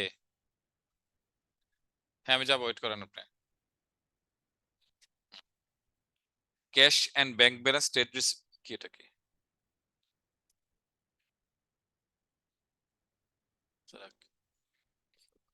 এটা ওমেরার মেবি ওই যে ওই ইয়ের উপরে রাখ, টিভির নিচে রাখ। আচ্ছা, loan receivable foreign currency bond, foreign currency pension and other employee benefit to be paid in cash. That mean আপনার লাইবিলিটিতে, এটা তো লাইবিলিটি আইটেম তাই না? Provision that are settle in cash, cash dividend other that are recognised liability, a contract to receive or deliver. এরপর হলো non monetary item গুলোতে কি বোঝাচ্ছে যে amount prepaid goods and services. একটা কোশ্চেন ছিল স্যার, যে বলেন না ভাই, পেনশন স্যার যেটা, এটা কি ইমিডিয়েট পেয়েবলটাকে বোঝাচ্ছে না গ্রসলি স্যার আমার যেটা স্যার পেয়েবল আছে গ্রসলি আমার আমার ব্যালেন্স শিটে যেটা থাকছে আর কি, হ্যাঁ ওই সেই আমার সবগুলো পেয়েবল কে বোঝাচ্ছে স্যার? জি জি জি হ্যাঁ, কারণ দিস ইজ মাই পেয়েবল, মানে আপনার পেনশন ফান্ডের কথা আপনাকে অ্যাকচুয়ালি, তো আজকে আপনাকে যেমন গ্র্যাচুইটি আপনি যখন ক্যালকুলেশন করেন, হ্যাঁ গ্র্যাচুইটি ক্যালকুলেশন তো আপনাকে আজকের ডেটে কনসিডার করতে হবে যে আমার সব এমপ্লয়ি চলে যাচ্ছে যাদের ম্যাচুইড, হ্যাঁ এখন প্র্যাকটিক্যালি তো আমার লোক যাবে না, বাট আমাকে তো ফাইন্যান্সিয়ালি ওই ইম্প্যাক্টে রাখতে হবে যে জি স্যার। যে ফুল অ্যামাউন্টটুকু ফুল লোকে চলে যাবে, কিন্তু প্র্যাকটিক্যালি আমার তো লোক যাবে না। সো আপনি বলতে পারেন যে স্যার আমি তো ইমিডিয়েট টুকু দিতে পারি, ইমিডিয়েটলি দিলে যেহেতু আমার 1 বছরে যেটা যাবে, কিন্তু আপনাকে যখন ফুল লায়াবিলিটি শিফট করতে হবে তখন ওই ওই এক্সচেঞ্জ রেটে শিফট করতে হবে। আচ্ছা, নন মনিটারি আইটেমের মধ্যে goodwill intangibles provision to settle leave in non monetary assets, equity investment that are held for evaluate sell financial asset, equity investment in subsidiaries, associate and joint investment. So that একটা খুব important issue, যদি আপনার সাবসিডিয়ারিতে equity investment থাকে, হ্যাঁ investment in সাবসিডিয়ারিজ associate, সেটা কিসে যাবে বলেন তো, মনিটারি আইটেম না নন মনিটারি আইটেম? এটা সবচেয়ে মেজর একটা ট্রানজাকশন গুলো যেটা ইগুলো দেখা হয়। সাবসিডিয়ারি ইনভেস্টমেন্ট এটা কি নন মনিটারি আইটেম? হ্যাঁ, মানে এই ট্রানজাকশনটা বেশি দেখা যায় অ্যাকচুয়ালি আমাদের পার্সপেক্টিভে। আচ্ছা, এরপরে শেষ হয়নি, আমরা আরেকটু প্যারা দেখে তারপর একটু ক্লারিফিকেশনে যাব, যে বলছে যে monetary item at closing exchange rate, that is trade receivable and payable. তো মনিটারি আইটেম কি করতে হবে, এট ক্লোজিং এক্সচেঞ্জ রেটে আপনাকে বুক ফর করতে হবে। আর নন মনিটারি আইটেম কি করতে হবে, measured at historic cost are not retranslated at the reporting date, non currency inventory. Non-monetary item measured at foreign currency fair value are retranslated each of the non-monetary item measured at foreign currency fair value are retranslated at a fair value measurement. একটা minute ভাইয়া, স্বাগত।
So reporting এট subsequent reporting date, যেটা বলছে নন monetary items যদি কিছু fair ভ্যালুতে আমি shift করি, তাহলে আমাকে রিট্রান্সলেটেড ইচ ফেয়ার ভ্যালুতে প্রতি রিপোর্টিং পিরিয়ডে আমাদেরকে দেখতে হবে। আমি পুরো জিনিসটাকে একটু সহজ বোঝানোর চেষ্টা করেছি। দেখেন, আই ডোন্ট নো, যে সেটা বলছে যে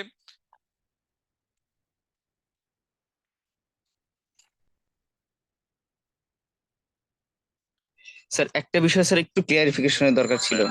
হ্যাঁ, এই স্যার, মনিটারি নন মনিটারি না, কিন্তু এই জি দুইটা স্যার, স্লাইডের পরে আমি, হ্যাঁ বলেন। না মনিটারি নন মনিটারি নেই স্যার। মনিটারি আইটেম গুলো তাহলে বলছে স্যার যেগুলো আসলে শর্ট টার্ম রিলেটেড, এগুলো কি কি স্যার আমরা মনিটারি আইটেম বলতে স্যার? নন মনিটারি মানে হলো যেগুলো লং টার্ম নেচারের, মানে বোঝার জন্য স্যার।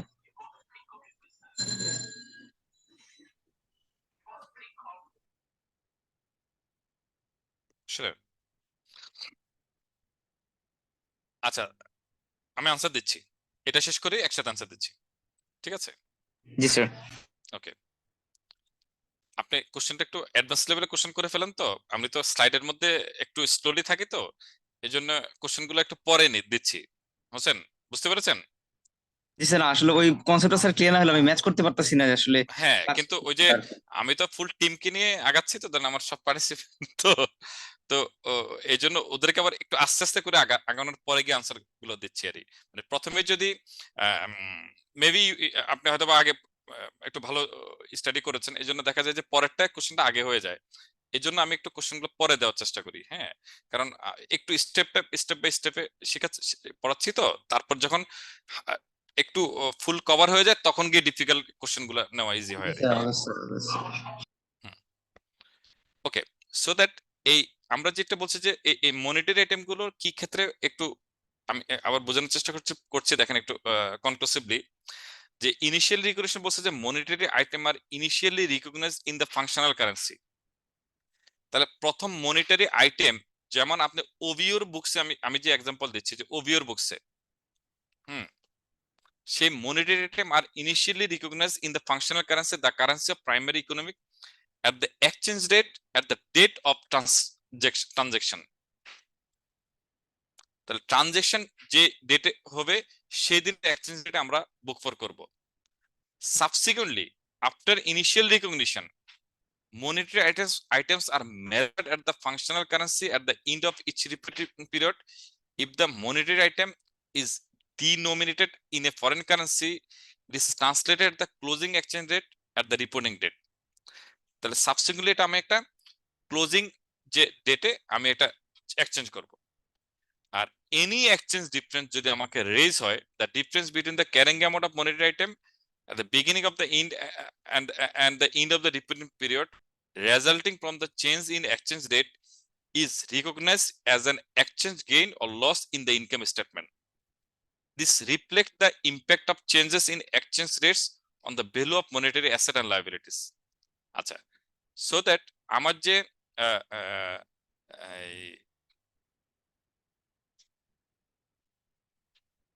অ্যাসেট এবং লাইবিলিটিস গুলোর মধ্যে আসবে।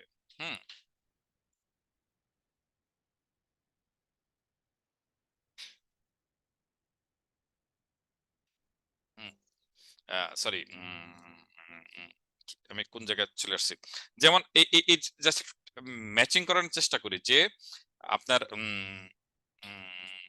একটু আগে যে আমরা রিসিভেবল এক্সাম্পলটা দিয়েছিলাম, হ্যাঁ, সো রিসিভেবল ইনিশিয়ালি রিকগনাইজ করছে কি ইনিশিয়াল মেজারমেন্ট চিন্তা করেন, আর সাবসিকুয়েন্ট মেজারমেন্ট কি করছি আমরা সাবসিকুয়েন্টলি যে কারেন্ট প্রাইসে করলাম, এবং দুইটার যে ইম্প্যাক্ট সেটার একটা এক্সচেঞ্জ ডিফারেন্স আসছে না, এই 3 নাম্বারটা এক্সচেঞ্জ ডিফারেন্স আমরা বুক ফর করছি।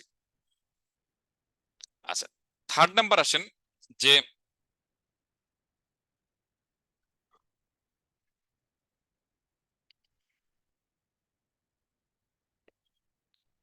Exchange recognition of exchange difference in other comprehensive income. Certain বলছে যে আপনাকে ওসিআই তেও আসে একটা পার্ট, সেক্ষেত্রে বলছে যে in certain circumstance is 21 allows entity to present exchange difference arising from monetary item that form part of net investment in foreign operation in other comprehensive income instead of recognized in the investment. যদি আপনার net investment in foreign operation হয়, সেক্ষেত্রে যদি আপনার কিছু থাকে সেটা আপনাকে ওসিআই এর মাধ্যমে আসতে হবে।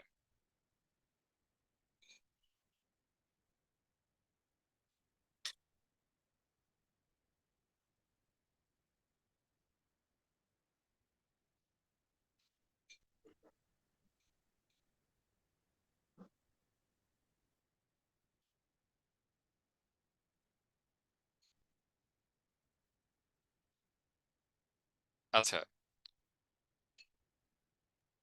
স্যার এটা একটা উদাহরণ একটা এক্সাম্পল দিলে যেটা ওসিএ তে আসে। ওসিআই তে আসতে পারে, যেমন আপনি ব্যাংকের শেয়ার পার্সপেক্টিভ চিন্তা করেন, ব্যাংকের শেয়ার ইউএসএ তে যে ইনিশিয়াল ইনভেস্টমেন্ট করছে তখন ডলার রেট কত ছিল ইকুইটিটাতে ইনভেস্টমেন্টটা? অনেক কম স্যার, লাইক 50 টাকা। 50 টাকা। এখন যদি আমি এটাকে ইনভেস্টমেন্ট আর আমি ফুল ব্যালেন্স শিটটাকে আমি কত রেটে কনভার্ট করতেছি ওর ব্যালেন্স শিটটাকে? এখন স্যার হতো স্যার 105 টাকায়। আচ্ছা, জি স্যার। তাহলে এই যে দুইটার গ্যাপটা, এটা কি আমার পিএনএল আসবে উর্মি? জি না স্যার, জি জি। এটা আমার কোনো রিয়েল কিন্তু ইনকাম না, সো এইটা আমার ওসিআই তে আসবে।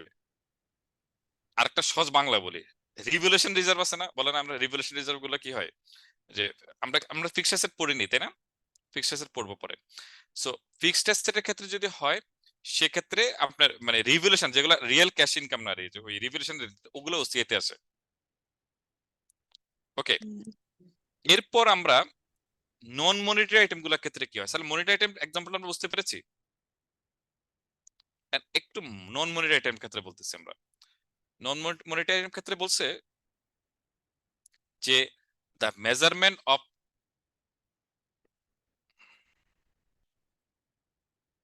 একটু এটা ক্ষেত্রে কি হবে,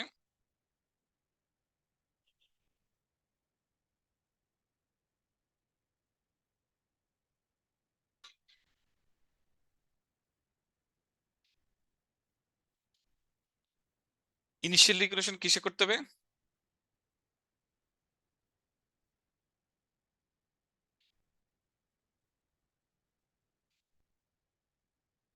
ইনিশিয়াল তো স্যার নন মনিটরির মতো তো স্যার সেম দেখতেছি। Non monetary item are initially recognise in the functional currency, the currency of the primary অর্থাৎ ইনিশিয়াল রিকগনিশন তো ঠিক আছে, মানে ইনিশিয়ালি হয়ে গেছে। সাবসিকুয়েন্ট ক্ষেত্রে কি হবে, after initial recognition non monetary item are generally measured at historical cost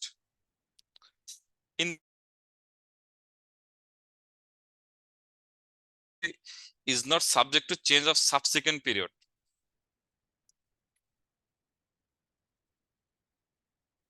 carrying amount change না হলে চেঞ্জ হবে না। Historical cost includes all costs directly attributable of bringing the asset to its current condition and location. So subsequently আমরা কি করতে হবে, historical কস্টে আমাদেরকে বুক করতে হবে। এটা এই আলোচনা বলছে। 3 নম্বর আলোচনা বলছে যে একটা অপশনাল যে রিভ্যালুয়েশন করার সুযোগ আছে। কিসের রিভ্যালুয়েশন করা আছে? As 21 permits entity to use revaluation model for certain non-monetary items such as property, plant and equipment. Under the revaluation model, the non-monetary item is revaluated to fair value and any resulting gain or loss is to be recognized in OCI and accumulated in equity. This option is not available for all non-monetary item and subject to specific criteria and condition.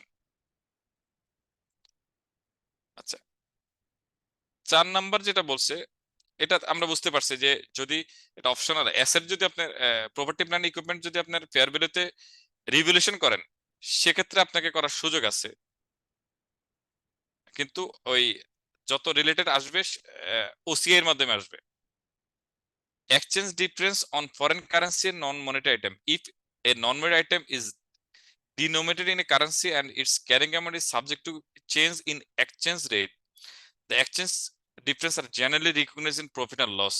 This includes change in fair value of the non-monetary item that is measured at fair value. Okay, so এখানে বলছে যদি আপনার subsequent exchange difference create হয়, loss হয়, তাহলে আপনাকে P&L এ আনতে হবে recognized in profit and loss. The exchange difference generally recognized in profit and loss, and this includes change in fair value of non-monetary item that are measured at fair value in foreign currency.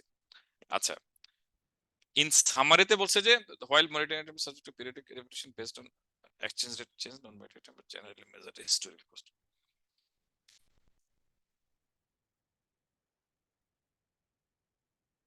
Revaluation to fair value is optional for certain monetary item. The exchange difference on foreign currency non-monetary item are recognized in profit and loss. Entity needs to carefully consider the specific requirement of IAS 21 and the nature of non-monetary item when applying these principles. আচ্ছা, আমরা আমি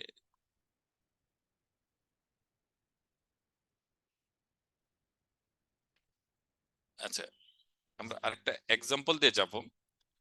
একটা এর পরে slide একটা example আছে আমরা, so এর পরেও আরেকটা আছে জিনিসের মনিটারি আইটেমের ক্ষেত্রে প্যারা 28 এর একটা ইন্টারপ্রিটেশন আছে।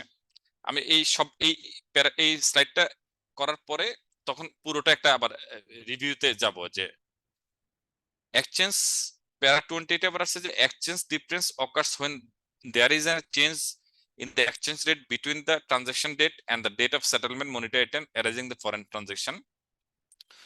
Those arising on settlement of monetary items should be recognized in profit and loss in the period they arise. Two situations need to be considered. The transaction is settled in the same period as that which it is occurred. All exchange difference is recognized in this period. Acha. Those arising on settlement of monetary items should be recognized in profit and loss in this period they arise. Two situations need to be similar. The transaction is settled in the same period as that in which occurred. All exchange difference is recognized in this period. Arta ki bolche? The transaction is settled in a subsequent accounting period.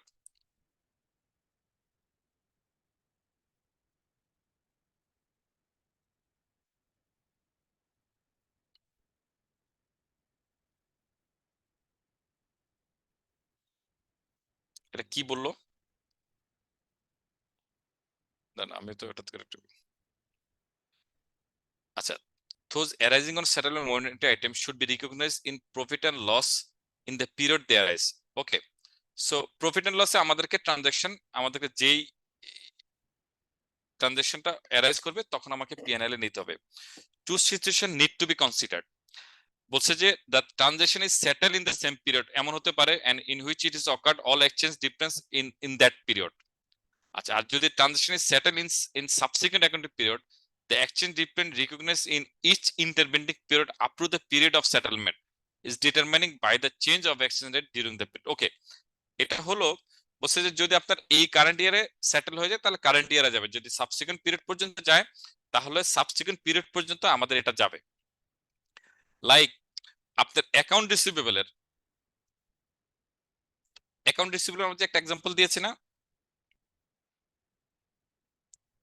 এই মনে আছে? Account receivable একটা example দিয়েছি জি sir. Hossain. সেক্ষেত্রে কি ছিল যে আমরা দুইটা ট্রানজাকশন দিয়েছি, যে ফার্স্ট হলো ট্রানজাকশন ইনকার্ড আর পরেরটা বলছে ট্রানজাকশন সেটেল। এখন যদি ট্রানজাকশন সেটেলড এর মাঝখানে আরেকটা অ্যাকাউন্ট ইয়ার আসতো তাহলে কি হতো?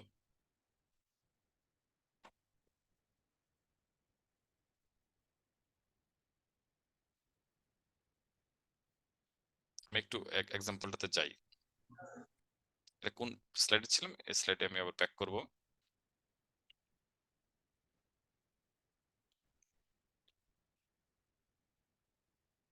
এই যে এই রিসিভেবল আছে না, এই যে এই ট্রানজাকশনের প্রথম যে ট্রেড রিসিভেবল, এটা কি ট্রানজাকশনটা ইনকার্ড হয়েছে এই জি সময়? স্যার। এটা কি সেটেল হয়েছে? না ধরে নিচ্ছি স্যার সেটেল হয়নি। না, প্রথম ট্রানজাকশন তো সেটেল হয়নি, জাস্ট না ট্রানজাকশন ইনকার্ড হয়েছে। রেকগনাইজ হয়েছে স্যার। হ্যাঁ, রিকগনাইজ হয়েছে। আমরা পরে কি করছি, ধরে নিছি এর আবার সেটেল হয়েছে, এটা সেম পিরিয়ডে হয়ে গেছে ধরে নিলাম। তাহলে কি হলো, এই লসটা কিংবা গেইনটা আমাকে কারেন্ট ইয়ারে বুক ফর করতে হয়েছে, তাই না? জি স্যার। এখন ধরেন এই উপরের যে ট্রানজাকশনটা, অন্যরা একটু খেয়াল করেন, আমি হোসেনের সাথে একটা এক্সপ্লেন করি, তারপর আবার আপনাদের থেকে ফিডব্যাকটা নিব। এখন ধরেন এই মাঝখানের ট্রানজাকশনের মাঝখানে একটা ইয়ার এন্ড চলে আসলো, এবং সেই ইয়ার এন্ডিংয়ে এই এক্সচেঞ্জ রেটটা ছিল 17.5 টু $1। সেক্ষেত্রে কি হতো, আমাদেরকে ওই ডেট পর্যন্ত একটা এক্সচেঞ্জ লস বুক ফর করতাম না, রিসিভেবলটাকে একটা কারেন্ট ডেটে শিফট করতাম না? জি স্যার। আচ্ছা, আবার পরের টুকু পরের বছরে নিতাম না? জি স্যার।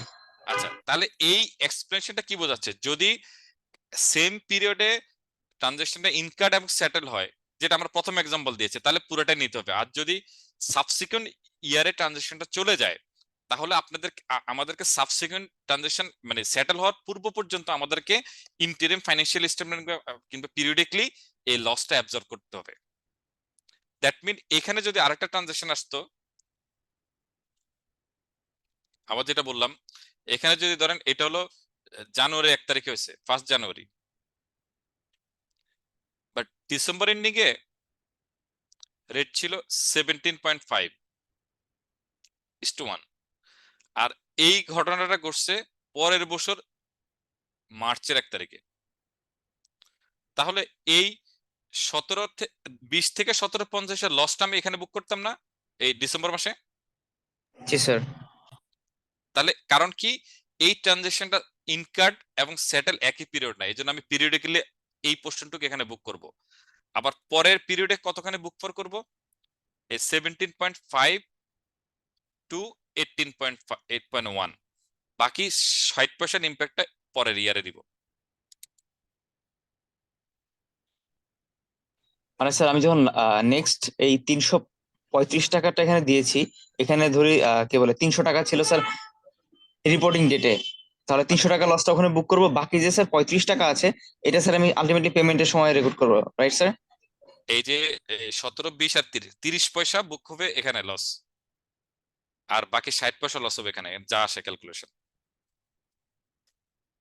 2 ইয়ারে চলে যাবে, কিন্তু এটা মানে সেটা স্প্লিট হয়ে যাবে।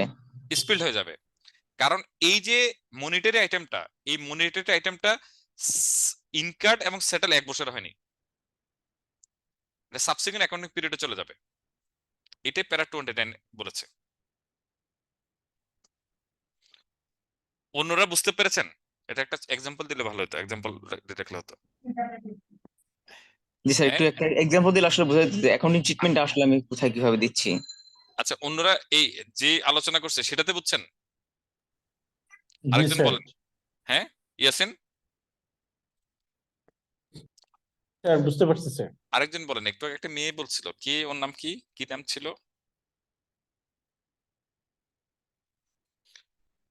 একজন মেয়ে বলছিল, আমি নামটা ভুলে গেছি, রূপা নাকি উর্মি, উর্মি, উর্মি মনে হয়, তাই না? আপনি আছেন? জি স্যার। বুঝতে পেরেছেন এটা সাবসিকুয়েন্টটা কিভাবে যাবে? জি জি হ্যাঁ, স্যার। রিপোর্টিং ডেটে মানে এটা ইয়া হবে, একটা হ্যাঁ ফরেন এক্সচেঞ্জ লস গেইন হবে, আবার যেদিন সেটেল হবে সেদিন আরেকটা ফরেন এক্সচেঞ্জ গেইন লস হবে। অ্যাবসলিউটলি, হ্যাঁ, সেটেলমেন্ট থেকে রিপোর্টিং টু আবার সেটেলমেন্টের একটা লস বুক হবে। ওকে, হ্যাঁ yes, sir. ঠিক আছে। আচ্ছা, এখন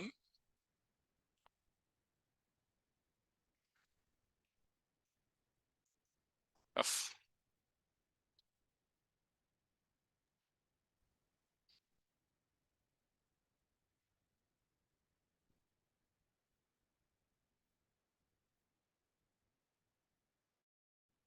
আচ্ছা, এখন আপনি এই মনিটরি আইটেম নিয়ে একটা কোশ্চেন করেছিলেন না, যে মনিটরি আইটেম গুলো আমরা কিভাবে বুঝবো? জি স্যার।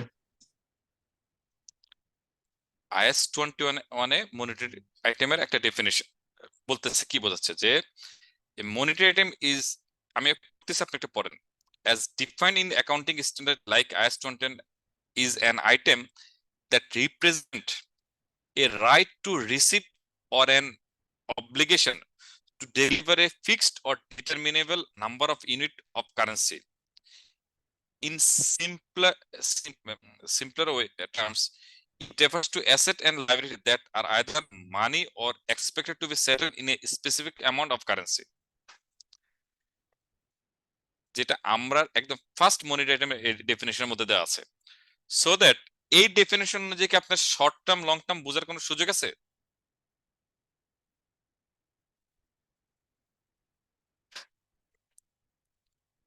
হোসেন,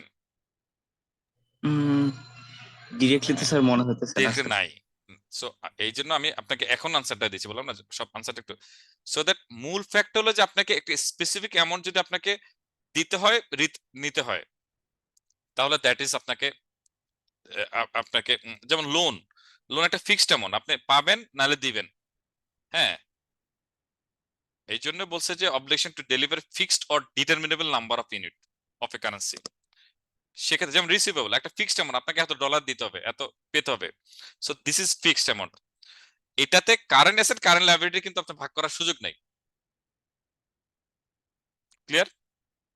আর এক্সাম্পল দিয়ে দিয়েছি আমরা এখানে। জি স্যার। এখন আসেন এই যে ও আচ্ছা, এই যে এক্সাম্পলটা তো আছেই, সাবসিকুয়েন্ট এক্সাম্পল আছে তো, এই যে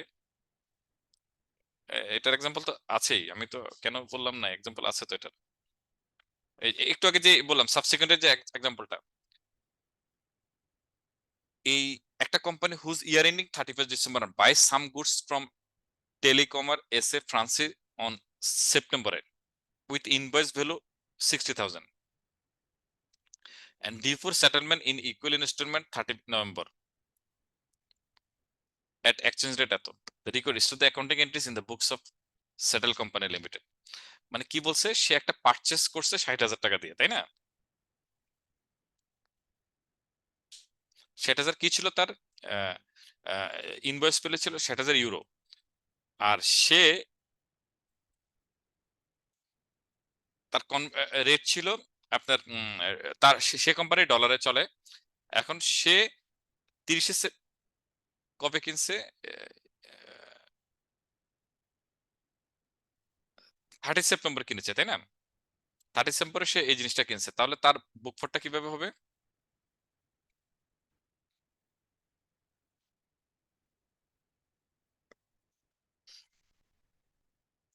সে পারচেস করবে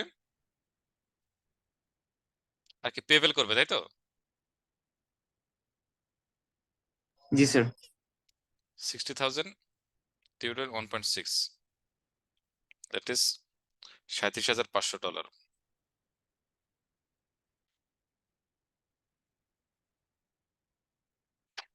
আচ্ছা, তারপর কি হলো আমাদের, সে বলছে যে and is due for settlement in equal installment on 30 November and 30 জানুয়ারি। সে দুইটা ইনস্টলমেন্ট পেমেন্ট করবে, 30 নভেম্বর এবং 31 জানুয়ারিতে। তাহলে 30 নভেম্বরে তার রেট ছিল 1.8, তাহলে যখন সে এটা পেমেন্ট করতেছিল তখন তার কি হবে, 37,500 অর্ধেক, মানে 18,750 পেবল ডেবিট হবে, তাই তো? ডেবিট, পেবল ডেবিট হবে। আর তার একটা ক্যাশ যাবে, আর একটা কি এক্সচেঞ্জ গেইন হবে তার, যেহেতু তার ডলার স্ট্রং হয়েছে, এক্সচেঞ্জ গেইন। আমি আর অত ইয়ে করে দিচ্ছি, এক্সচেঞ্জ গেইন হবে 2083, আর ইয়ে হবে 16667। কিভাবে হয়েছে এইটাকে আপনার ওই যে দুইভাবে করা যায়, 0.2 ইন্টু আপনার ওই যে 18,750। ওকে, এখন ডিসেম্বর এন্ডিকে তার ব্যালেন্স শিট ক্লোজ না, জি স্যার। কিন্তু ডিসেম্বরে তো সে কোনো পেমেন্ট করেনি। ডিসেম্বর এন্ডিকে তার কি একটা এক্সচেঞ্জ গেইন হবে না, ফার্দার আরো এক্সচেঞ্জ গেইন হবে না 1 পয়সার। তার এখানে একটা পেবেল আছে না যে 18,750, তাহলে এই 18,750 এর এগেনস্টে তার পেবেল কমে যাবে, আর এক্সচেঞ্জ গেইন ক্রিয়েট হবে না। কত টাকা? এই 18,750 ইন্টু কত পয়সা?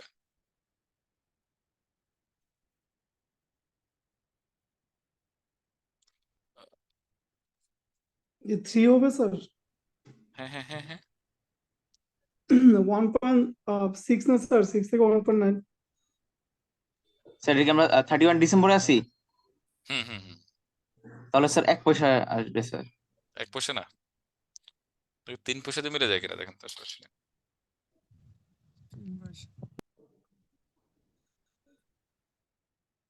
স্যার 3 পয়সা হবে স্যার, কারণ এটা তো হলো ইনিশিয়াল রেকগনাইজ করছি, তারপর তো স্যার হলো 3 ইন্টু 18,750, মানে এটা তো হয় না, মিলে না তো।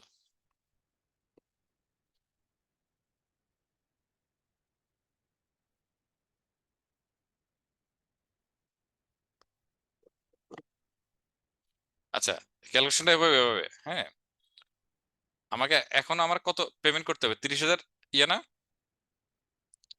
60,000 মধ্যে 30,000 পেমেন্ট করছে, আর 30,000 থাকে না, 30,000 1.9,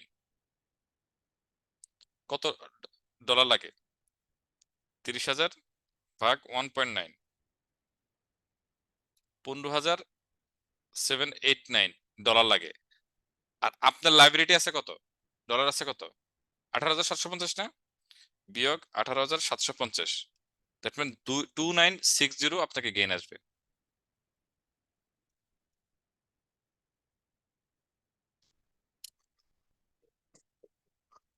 বুঝছেন না বুঝেননি? জি স্যার। এই যে পুরোটা যা শিখছে এটা কিন্তু এখানে চলে আসতেছে, কখন কোন কারেন্সিতে ট্রান্সলেট করতে হবে। এটা মনিটারি আইটেম, ইনিশিয়ালি আমি কি করছি, এক্সচেঞ্জ রেটে ট্রান্সলেট করতেছি, আর মাঝখানে একটা সেটেলমেন্ট ট্রান্সলেট করতেছি, সেটেলমেন্ট। আর 3 নাম্বারটা কি করতেছি, ক্লোজিং এ আপনাকে বলছে না যে ক্লোজিং এর রেটে ট্রান্সফার করতে বলছে, হ্যাঁ, সেটা আমি ট্রান্সলেট করছি, করে একটা এক্সচেঞ্জ গেইন আসলো। আচ্ছা, ফাইনালি যখন পেমেন্ট করতে আসলাম তখন আমাকে রেট আরো আবার রিভার্স হয়েছে। তাহলে এখন 30,000 ভাগ 1.85 কত আসে?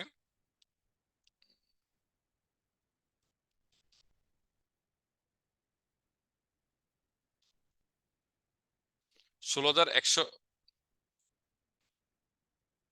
16,216 আপনার ডলার পেমেন্ট করতে হবে, কিন্তু আপনার ডলার আছে কত? কমে গেছে না, এই যে 15,000 ছিল না, দ্যাট মিন আপনাকে আবার এক্সচেঞ্জ লস বুক ফর করতে হবে। এখন পেপেল কে ডেবিট করার জন্য এক্সচেঞ্জ লস বুক করতে হবে, বাকি টাকাটা আবার এক্সচেঞ্জ লস এখন বুক করতে হবে, $427। বুঝা গেছে?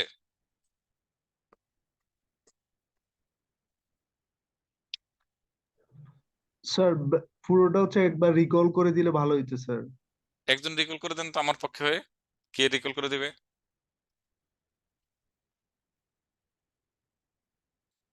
কেউ আছেন যে ভালোভাবে বুঝছে?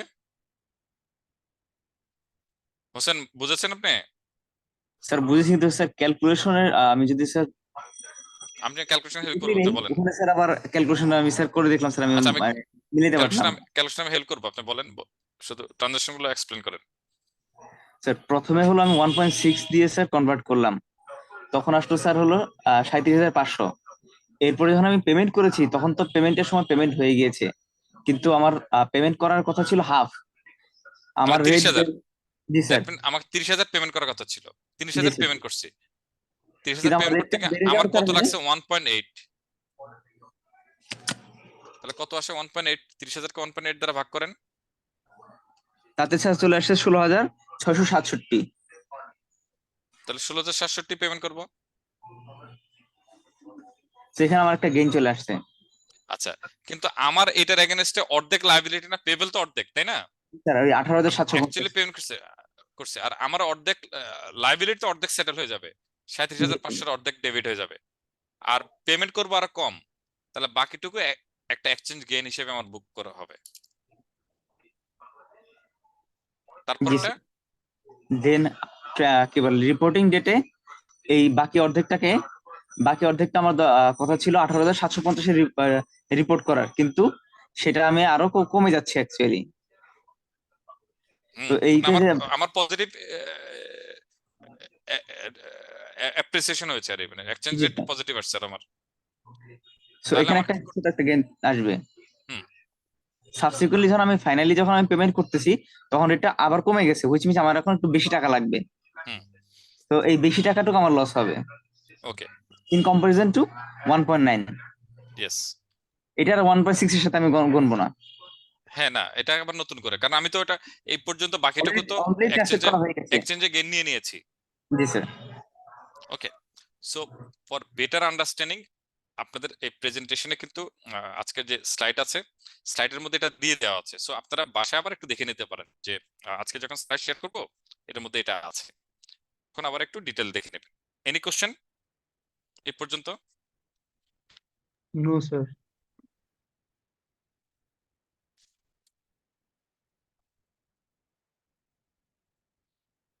আচ্ছা, যদি কোশ্চেন না থাকে আমার একটা কোশ্চেন আছে। রেকগনিশনের সাবসিকুয়েন্ট, হ্যাঁ জি স্যার, সাবসিকুয়েন্ট রেকগনিশনের স্যার যে মিলছে না?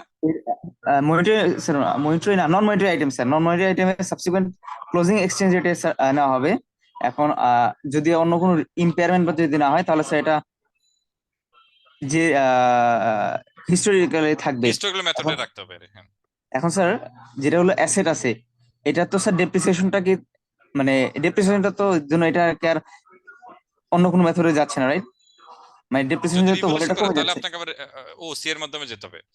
যদি ফিক্সড অ্যাসেট রিভলিউশন করে ফেলেন, না না স্যার, ডেপ্রিসিয়েশনের কথা বলছি স্যার, এটা তো নরমাল প্রসেস, এই জন্য স্যার। নরমাল হিস্টোরিক্যাল মেথডে যাবে।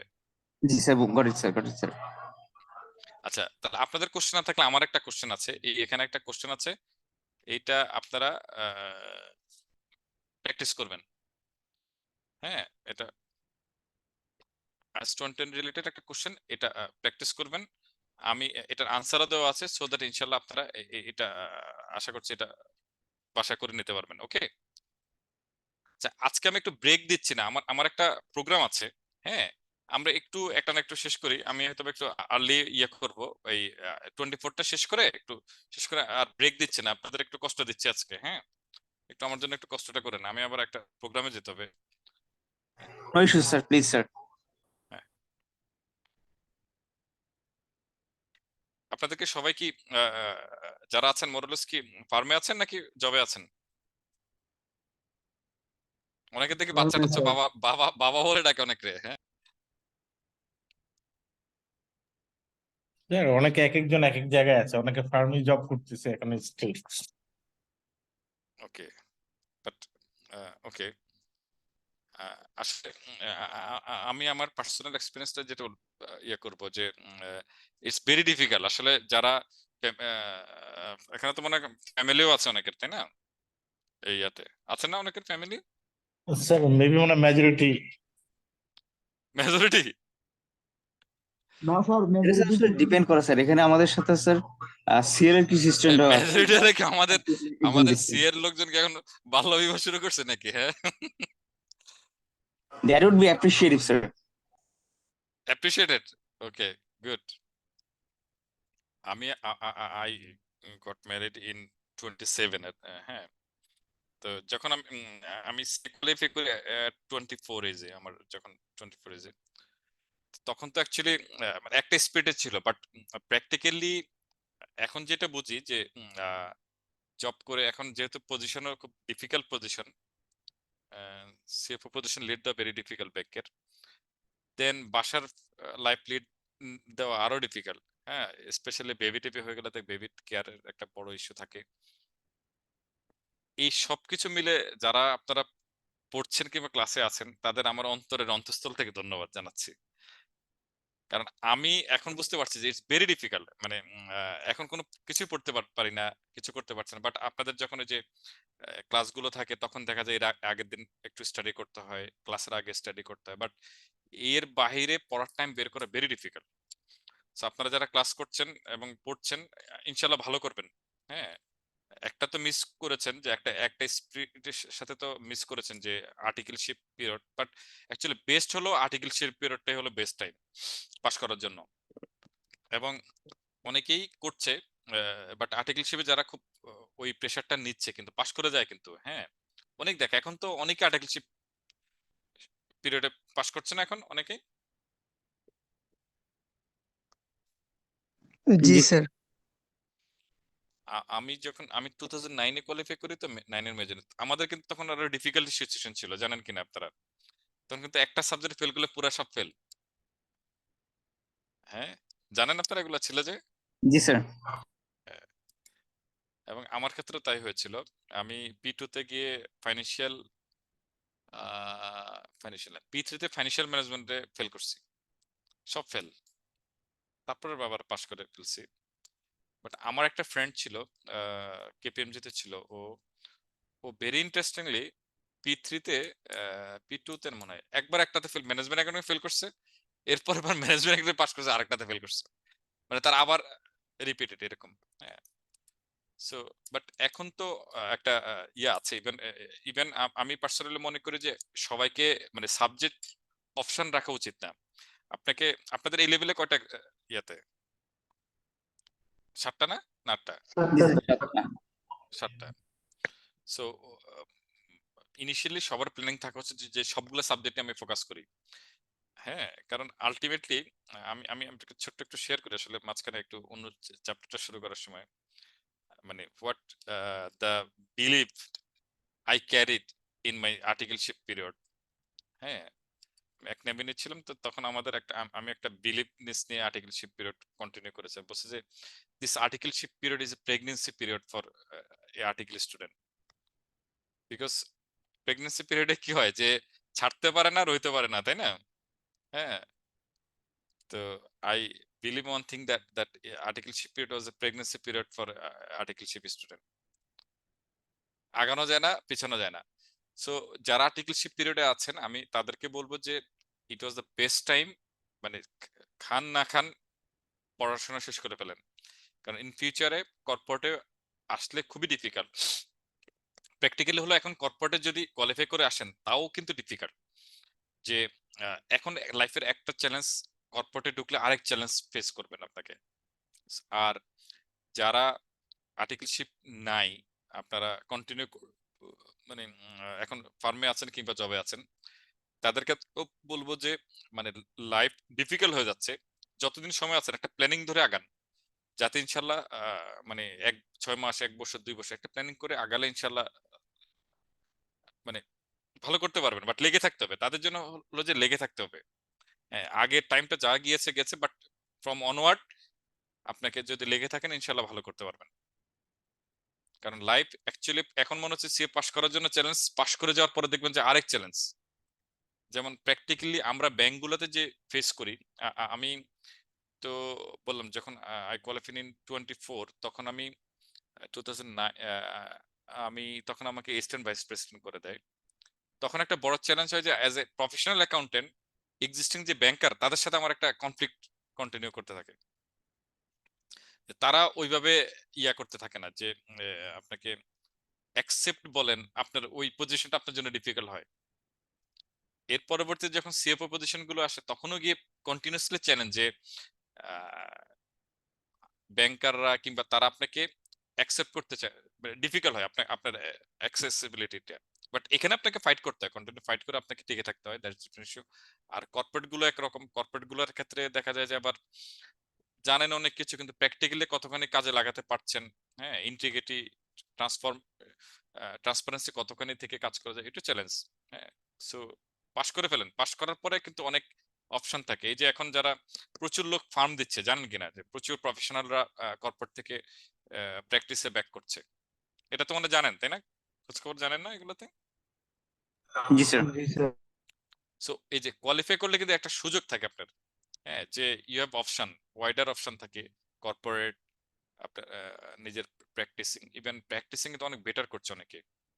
হ্যাঁ, সো ওকে, আমরা একটু পরে চ্যাপ্টারটাতে চলে যাই। আমরা অ্যাকচুয়ালি IS-24 নিয়ে আমরা আজকে পরের সেশনটা শুরু করব।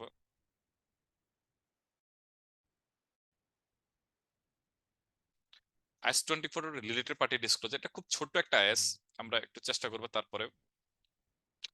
কিন্তু স্যার এটা খুব খতরনাক একটা আইএস, এটা স্যার ইমপ্লিকেশন করতে গেলে স্যার খুবই বাধার সম্মুখীন হতে হয়। কিভাবে হয় বলেন তো? স্যার এটা তো ডেটাই দিতে চায় না। যখন স্যার এগুলো আমরা অডিটে যাই তখন দেখা যায় যে এটা আমরা দেখতেছি তাদের আসলে এই রিলেটেড ট্রানজাকশন আছে এভিডেন্ট, কিন্তু আসলে ডেটা মানে এটা ডিসক্লোজ করতেই চায় না। তবে স্যার আরেকটা আছে, আইসিডব্লিউ তে আমি দেখেছিলাম অডিট রিপোর্ট কোয়ালিফাই করা যায় এই একটা পয়েন্ট, এবং সেটার জন্য আইসিডব্লিউ স্যার সেপারেট একটা কি বলে সেট অফ অডিট রিপোর্টই আছে প্যাটার্ন, যদি কেউ চায় আর কি স্যার এটা কোয়ালিফাই করতে। মানে হাউ ইউ উইল কোয়ালিফাই, মানে not disclosure, for not disclosure or for having related party transaction? Okay, so এটা স্যার আপনি ফরম্যাটে একটা আলাদা স্যার। ফর নট ডিসক্লোজার, তাই তো?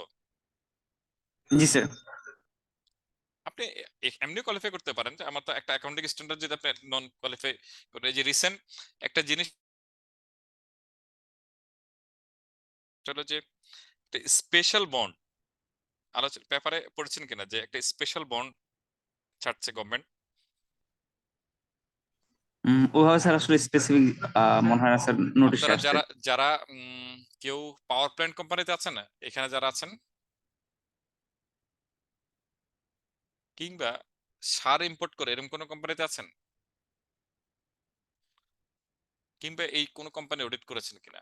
আচ্ছা, পাওয়ার প্ল্যান্ট, সার, আর একটা কিছু করতে, কিছু ফার্টিলাইজার, হ্যাঁ দুই তিনটাতে। অনেক আগে স্যার হলো ডোরিন পাওয়ার করেছিলাম।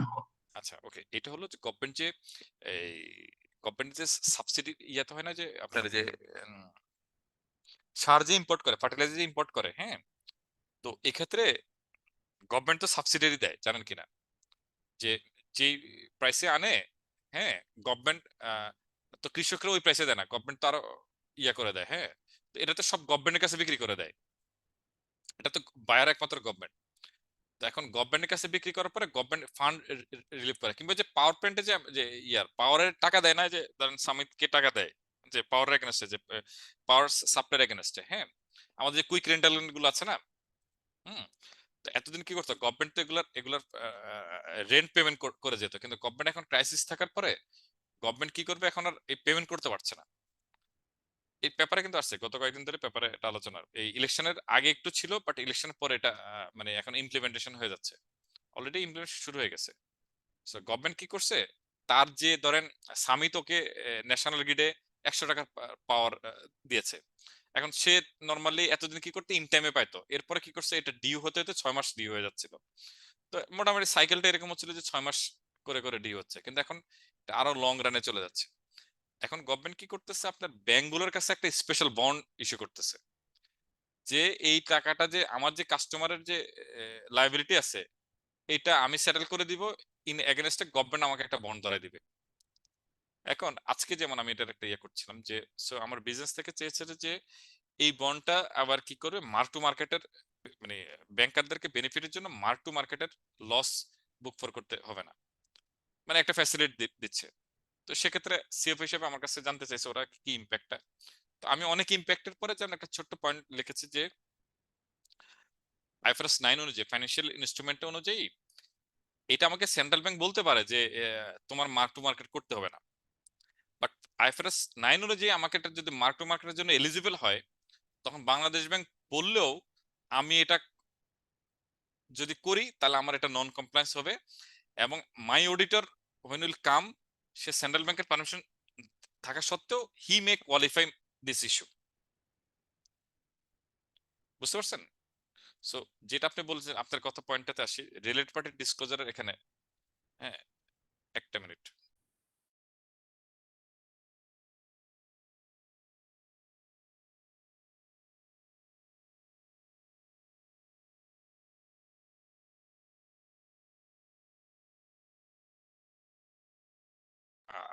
আধা ঘন্টার উপরে লাগবে, 40 মিনিট মতো লাগবে।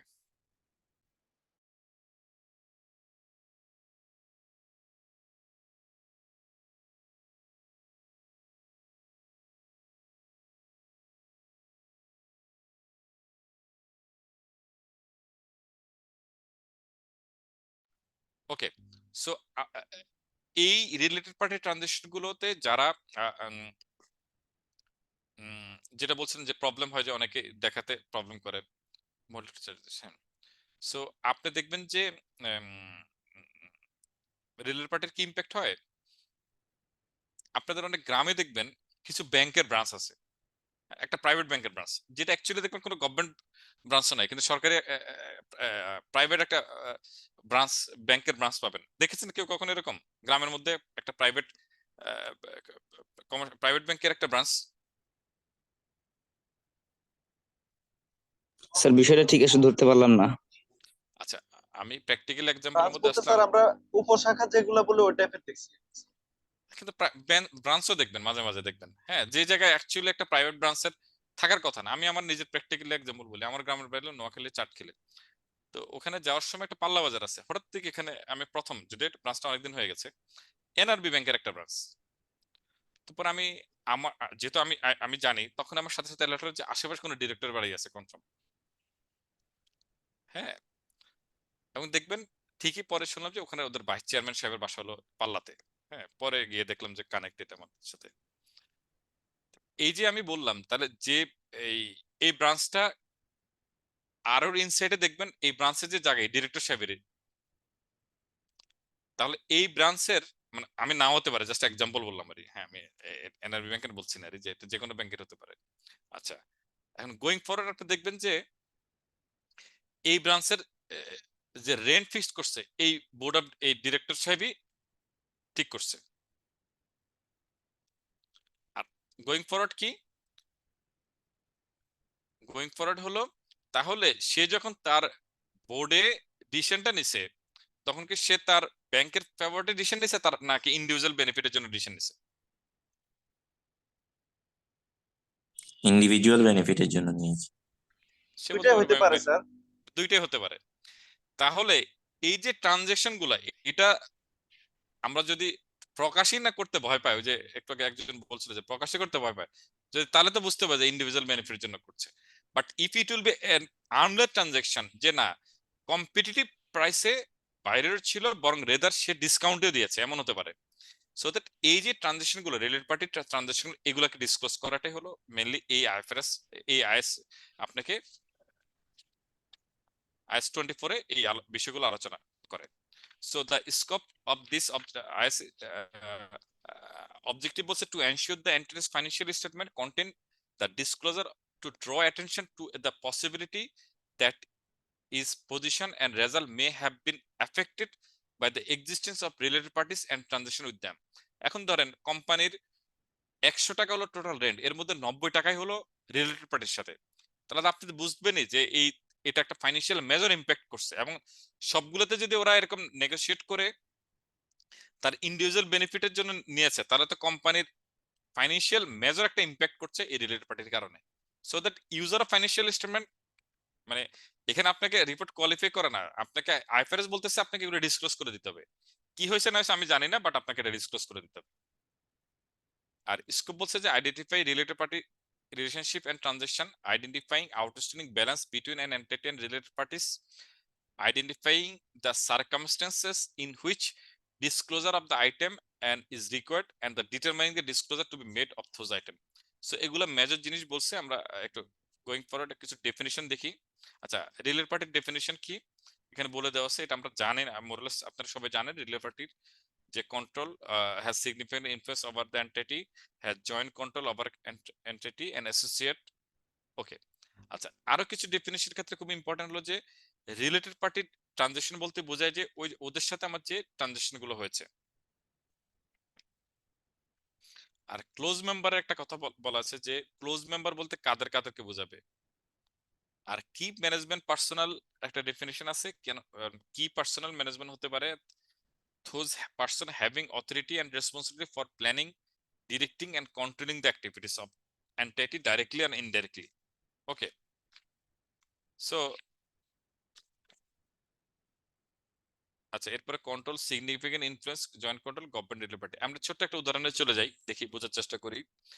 X is an 80% owned to subsidiary T, তাহলে কি হলো, কে কার কি, X T এর 80% owned subsidiary. The directors of X are ABC and D. X এর ডিরেক্টর হলো ABCD. Which of the following are related party of X? Which of the following are related party of X? X এর সাথে related party কে কে হবে? প্রথম বলছে V, which is not part of the T group, but which A is director. তাহলে V নামে আরেকটা company আছে যেটা আবার টি গ্রুপের না, বাট এ একজন আছে কি কমন ডিরেক্টর।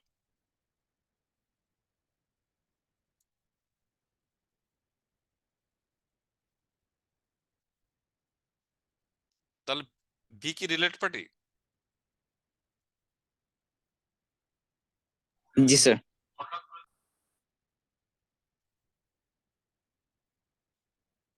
কারণ এ এখানে ডিরেক্টর স্যার।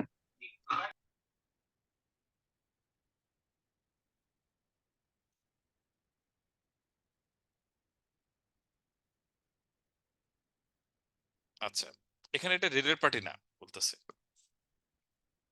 এখানে বলতেছে যে maybe V and X both have, মানে আপনার ইনফ্লুয়েন্সটা এর ইনফ্লুয়েন্স আছে, বাট এখানে মেজর ইনফ্লুয়েন্স যেহেতু আলোচনার মধ্যে আসেনি, এমন হতে পারে এই জন্য সে রিলেটেড পার্টির মধ্যে না, বাট কমন ইনফ্লুয়েন্সের মধ্যে আসবে, but not a related party হিসেবে আসবে।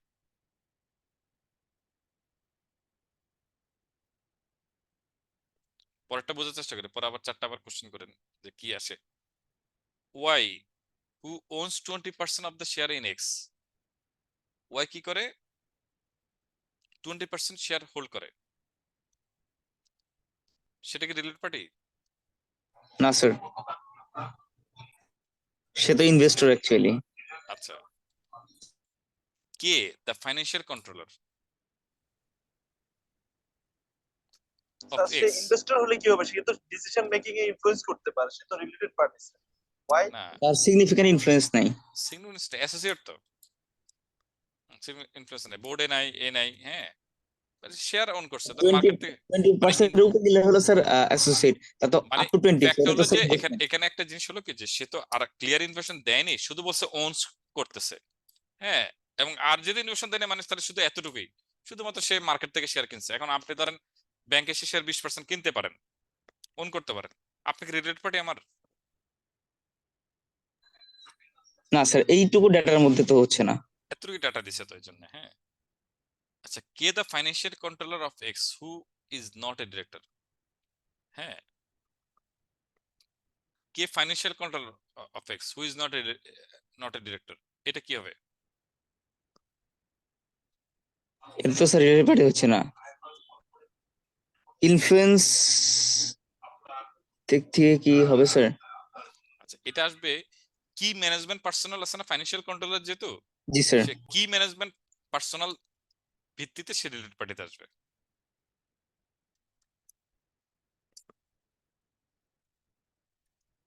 আচ্ছা, 4 নম্বর বলছে M the wife of chairman of Q an entity of the T group, এটা কি হবে?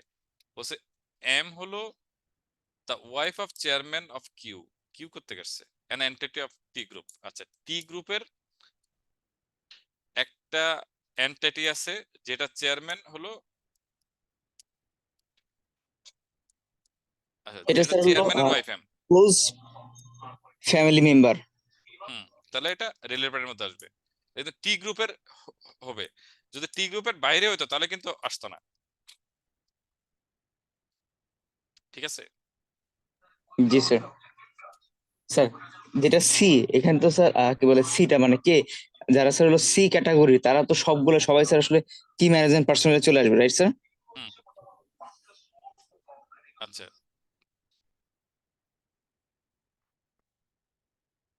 এখন রিলেটেড পার্টি ট্রানজাকশন ক্ষেত্রে any transaction that occurs between a reporting entity and related party আপনাকে ডিসক্লোজ করতে হবে। for a reporting entity employee to receive goods or service or reduce price or for or for free, যদি আপনাকে free দেয় তাহলে আপনাকে এটা disclose করতে হবে। if the employee fall within the definition of reporting entity key management personnel, they will related parties and should disclose। আলোচনা আসলো, every transaction with a related party take place at the full arm's length price, the reporting entity should disclose them। ওকে, আচ্ছা, example of transaction বলছে যে transfer of resource no charge and artificial charge full open market price, that mean আপনাকে যদি বিনা পয়সা দিয়ে রাখেন তাও কিন্তু ডিসক্লোজ করতে হবে। আমি আগে যেটা বলছিলাম, এই আইএফআরএসটা কিন্তু বলতেছে আপনি শুধু ডিসক্লোজ করার ব্যাপারে, এআইএসটা আপনি কিন্তু অন্য কিছু বলতেছে না যে কম বেশির ইস্যু না, ডিসক্লোজ করাটা হলো বিষয়। এক্সাম্পল বলছে, কিছু example of related party transaction আছে যে এগুলা হতে পারে need for disclose of related party. কেন এগুলো ডিসকাস করা জরুরি?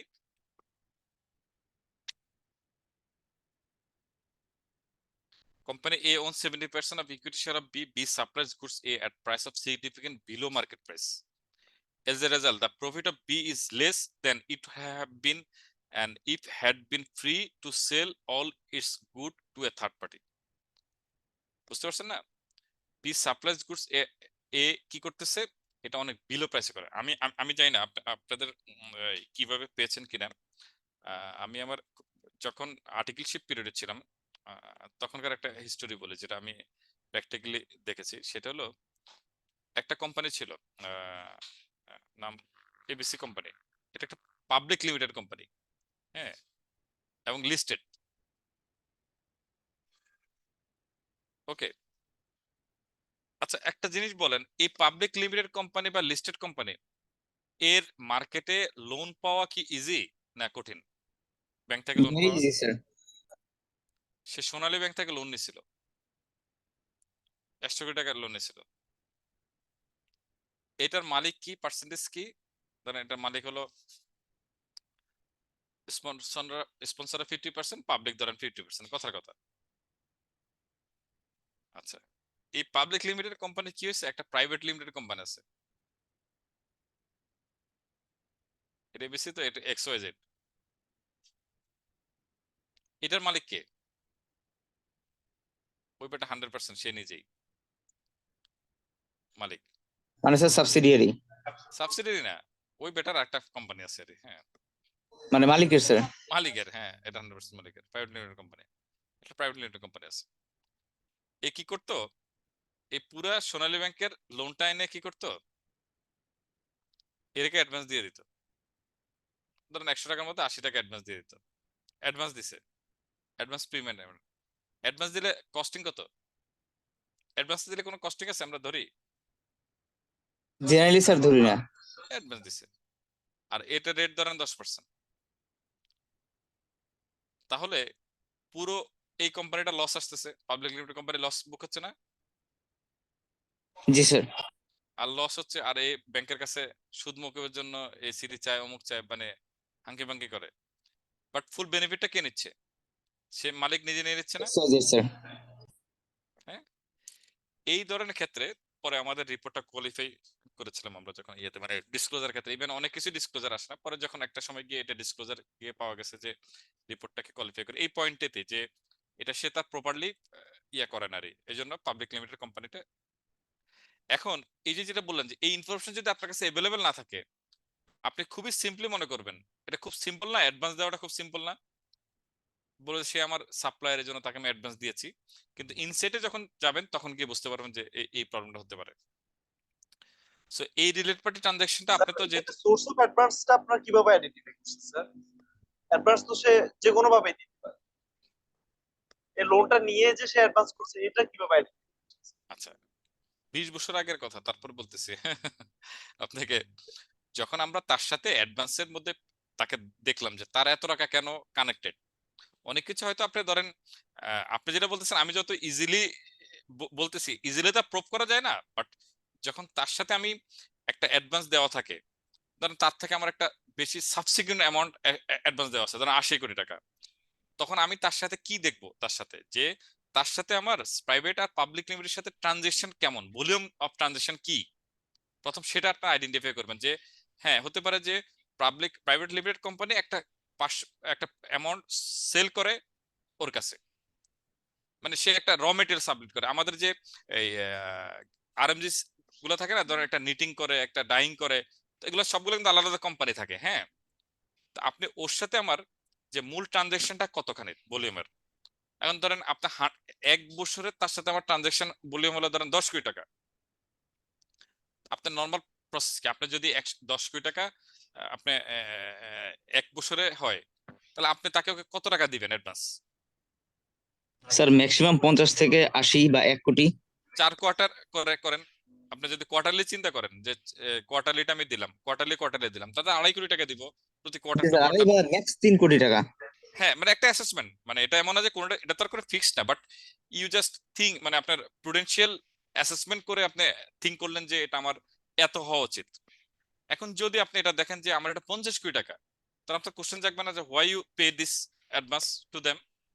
জি স্যার। আসলে তোমার কি ট্রানজাকশন, তুমি ওকে অ্যাডভান্স দিয়েছো 50 কোটি টাকা, তোমার এই ট্রানজাকশন 10 বছর হবে না, so that you can identify যে তাহলে তুমি এটা ফান্ড ডাইভার্ট করেছে ফান্ডটাকে, যে ব্যাংকের ফান্ডটাকে, কিংবা তুমি ব্যাংকেরটা ফরগেট দিলাম, তুমি পাবলিক লিমিটেড কোম্পানি শেয়ার হোল্ডারদেরকে ডিপ্রাইভ করার জন্য ইন্ডিভিজুয়াল বেনিফিটের জন্য এই টাকাটা শিফট করছে।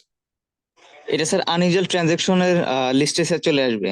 চলে আসে, মানে আপনাকে কমন আন্ডারস্ট্যান্ডিং, কমন চিন্তা করলে তো বোঝা যাবে যে একটা কোম্পানির সাথে, মানে ওই যে ব্যাংকে বলে না সিটিআর এসটিআর, একটা ট্রানজাকশন বলে, নাম শুনছেন কিনা, সিটিআর এবং এসটিআর? হ্যাঁ, এটা হলো যে ধরেন আপনি একজন কৃষক, আপনি একজন শিক্ষক, আপনার অ্যাকাউন্টে কত টাকা হওয়ার কথা, আপনি তো বলছেন যে আমার অ্যাকাউন্টে আপনার বেতন হলো 50,000 টাকা, আপনার অ্যাকাউন্টে কত টাকা হওয়া উচিত? 50 টাকা তো 10 লাখ 5 লাখ টাকা পর্যন্ত হতে পারে, 50,000 টাকা আপনার অ্যাকাউন্টে হওয়া উচিত। না স্যার, হইলে তো আপনার জেনারেলি সন্দেহ বলবো যে কিভাবে এই টাকাটা পেয়েছে কোত্থেকে, মেবি এটার একটা গ্রাউন্ড থাকতে পারে, সে জমি বিক্রি করে পেয়ে গেছে, কিন্তু আপনার তো ইনিশিয়াল সন্দেহটা আপনার জাগছে, জাগার পরে মানে বলছে যে অ্যাকচুয়ালি অডিট ইজ নাথিং, মানে it's use of sense, of common সেন্সটা, যে কমন সেন্স কি বলে যে এটা যদি প্রপারলি না হয় তাহলে আপনাকে আইডেন্টিফাই করতে হবে। ওকে, আমরা আগালাম।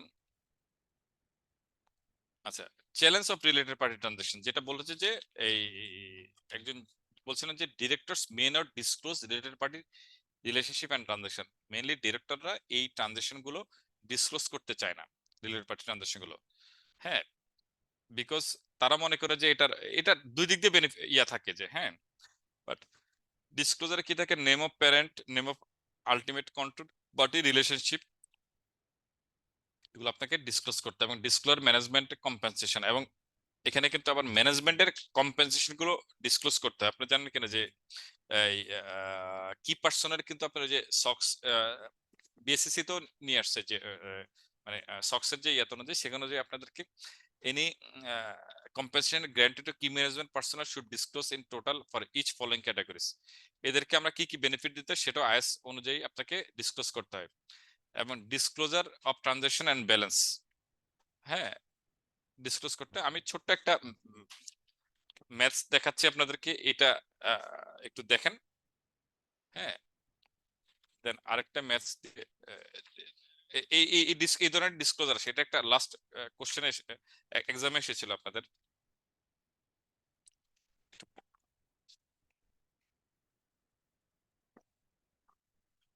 বলছে যে CB Limited is reported multinational company in Bangladesh. The company has initially registered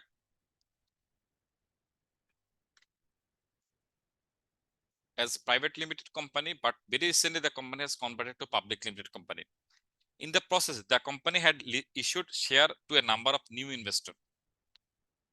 Okay, the head of reporting of CB Limited had just completed preparing the consolidated financial statement of the company during the audit kick-off meeting, the newly appointed audit manager had asked in all related party disclosure have been properly made. The audit junior has raised question about adequacy of related party disclosure in below circumstances. আপনাকে কি জানতে চেয়েছে? রিকোয়ারমেন্টে চলে যাই আমরা। বলছে you a newly appointed professional accountant were asked to advise if related party disclosure would be needed in above cases, share your advice and underlying justification. তাহলে আপনাকে জানতে চাইছে যে তিনটা যে ঘটনা ঘটছে এইগুলা কি রিলেটেড পার্টি ট্রানজাকশন কিনা সেটা আপনাকে জানার জন্য বলছে। ওকে,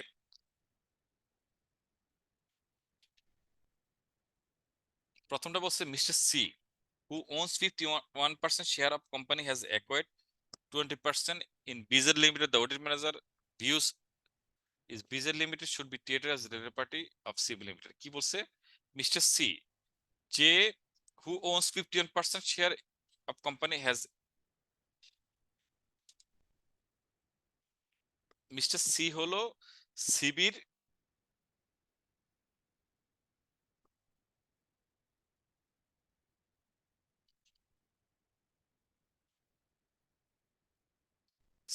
সে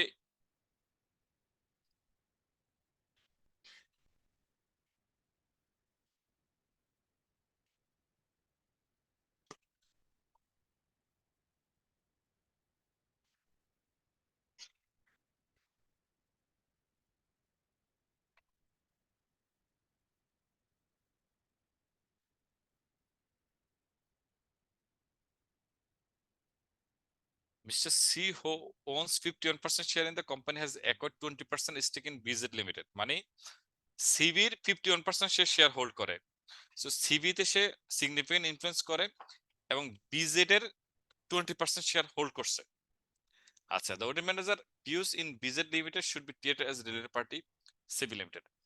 এক্ষেত্রে আপনি দুইটা পয়েন্ট বলতে পারেন। যদি আপনি বলেন যে and considering that যেহেতু একটা কোশ্চেন চাইছে আপনাকে একটা আনসার দিতে হবে, যে কনসিডারিং আপনি এভাবে আনসার দিতে পারেন যে considering C have as 20% share stake hold করে এবং সিভি তো সে মেজর ডিসিশন ফ্যাক্টর। সো বিজেড এ সে একটা আপনার ইনফ্লুয়েন্স থাকতে পারে এবং সে অনুযায়ী আপনি বিজেড এবং সিভি কে রিলেটেড পার্টি হিসেবে ডিসক্লোজ করতে পারেন।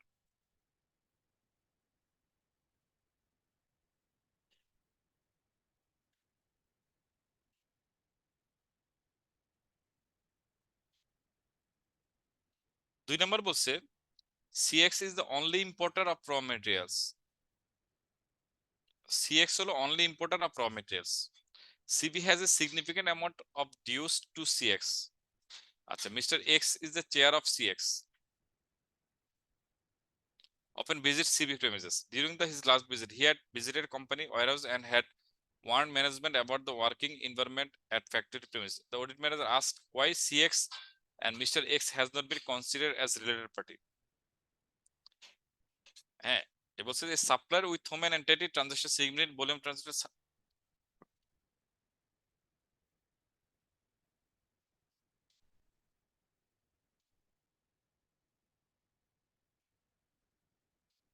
আচ্ছা, এই ক্ষেত্রে রিলেটেড পার্টির ডেফিনেশন অনুযায়ী কিন্তু তারা রিলেটেড পার্টিতে পড়ে না, তো তার একটা আপনার সিগনিফিকেন্ট এটা সিঙ্গেল না তো, তাই না?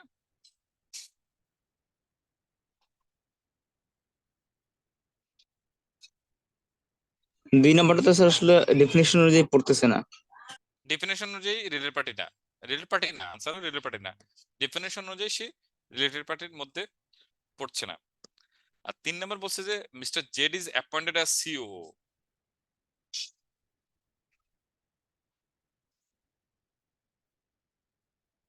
Jed is appointed as CEO. His wife, Mrs. P, has raw material supply contact with the company since long. However, if an appointment, Mr. Jed stop ordering further material from her company. List should be questioned to by the board. The audit manager, আচ্ছা, এটা কি হবে? Repeat হবে না, হবে না?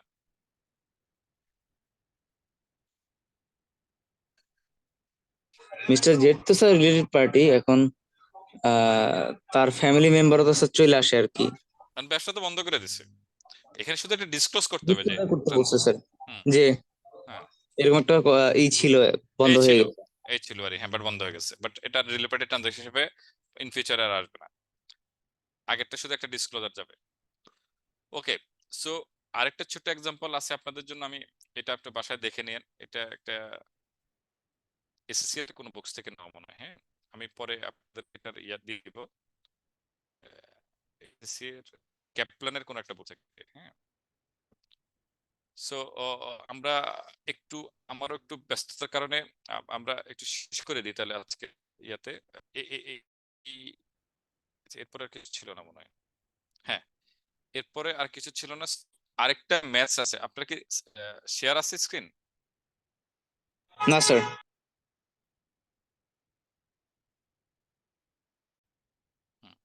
এই ম্যাথসটা আপনারা একটু দেখে নেন, হ্যাঁ যে কিভাবে আসে রিলেটেড পার্টিগুলো, পরে দরকার আমি এটার ইয়েটা শেয়ার করে দিব আপনাদের সাথে, হ্যাঁ। সো থ্যাংক ইউ সবাইকে, একটু আমি স্লাইডটা দিচ্ছি, একটু ইয়েতে থাকবেন, কোনো কোশ্চেন থাকলে 1-2 মিনিট আমি এই যে স্লাইড রেডি করার পর্যন্ত কোশ্চেন করতে পারেন।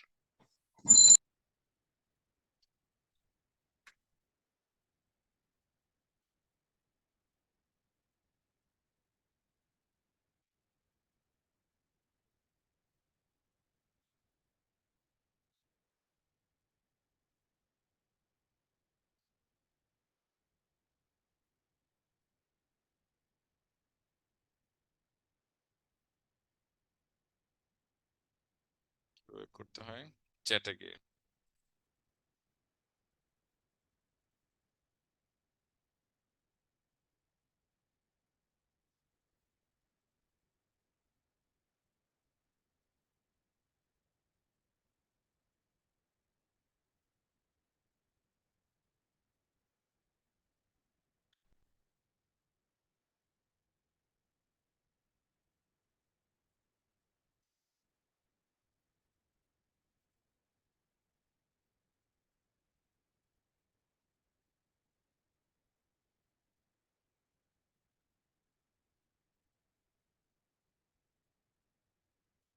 পেয়েছেন কিনা দেখেন তো।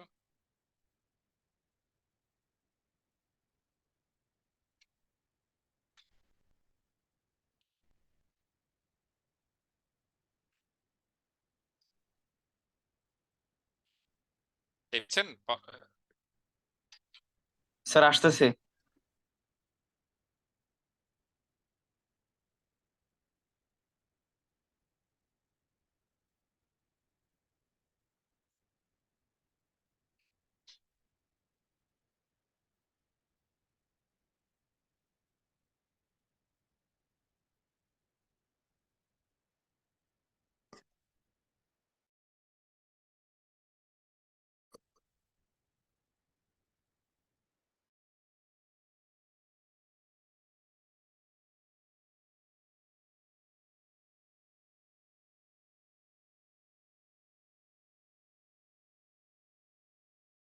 পেয়েছেন ডাউনলোডেড? Not yet sir.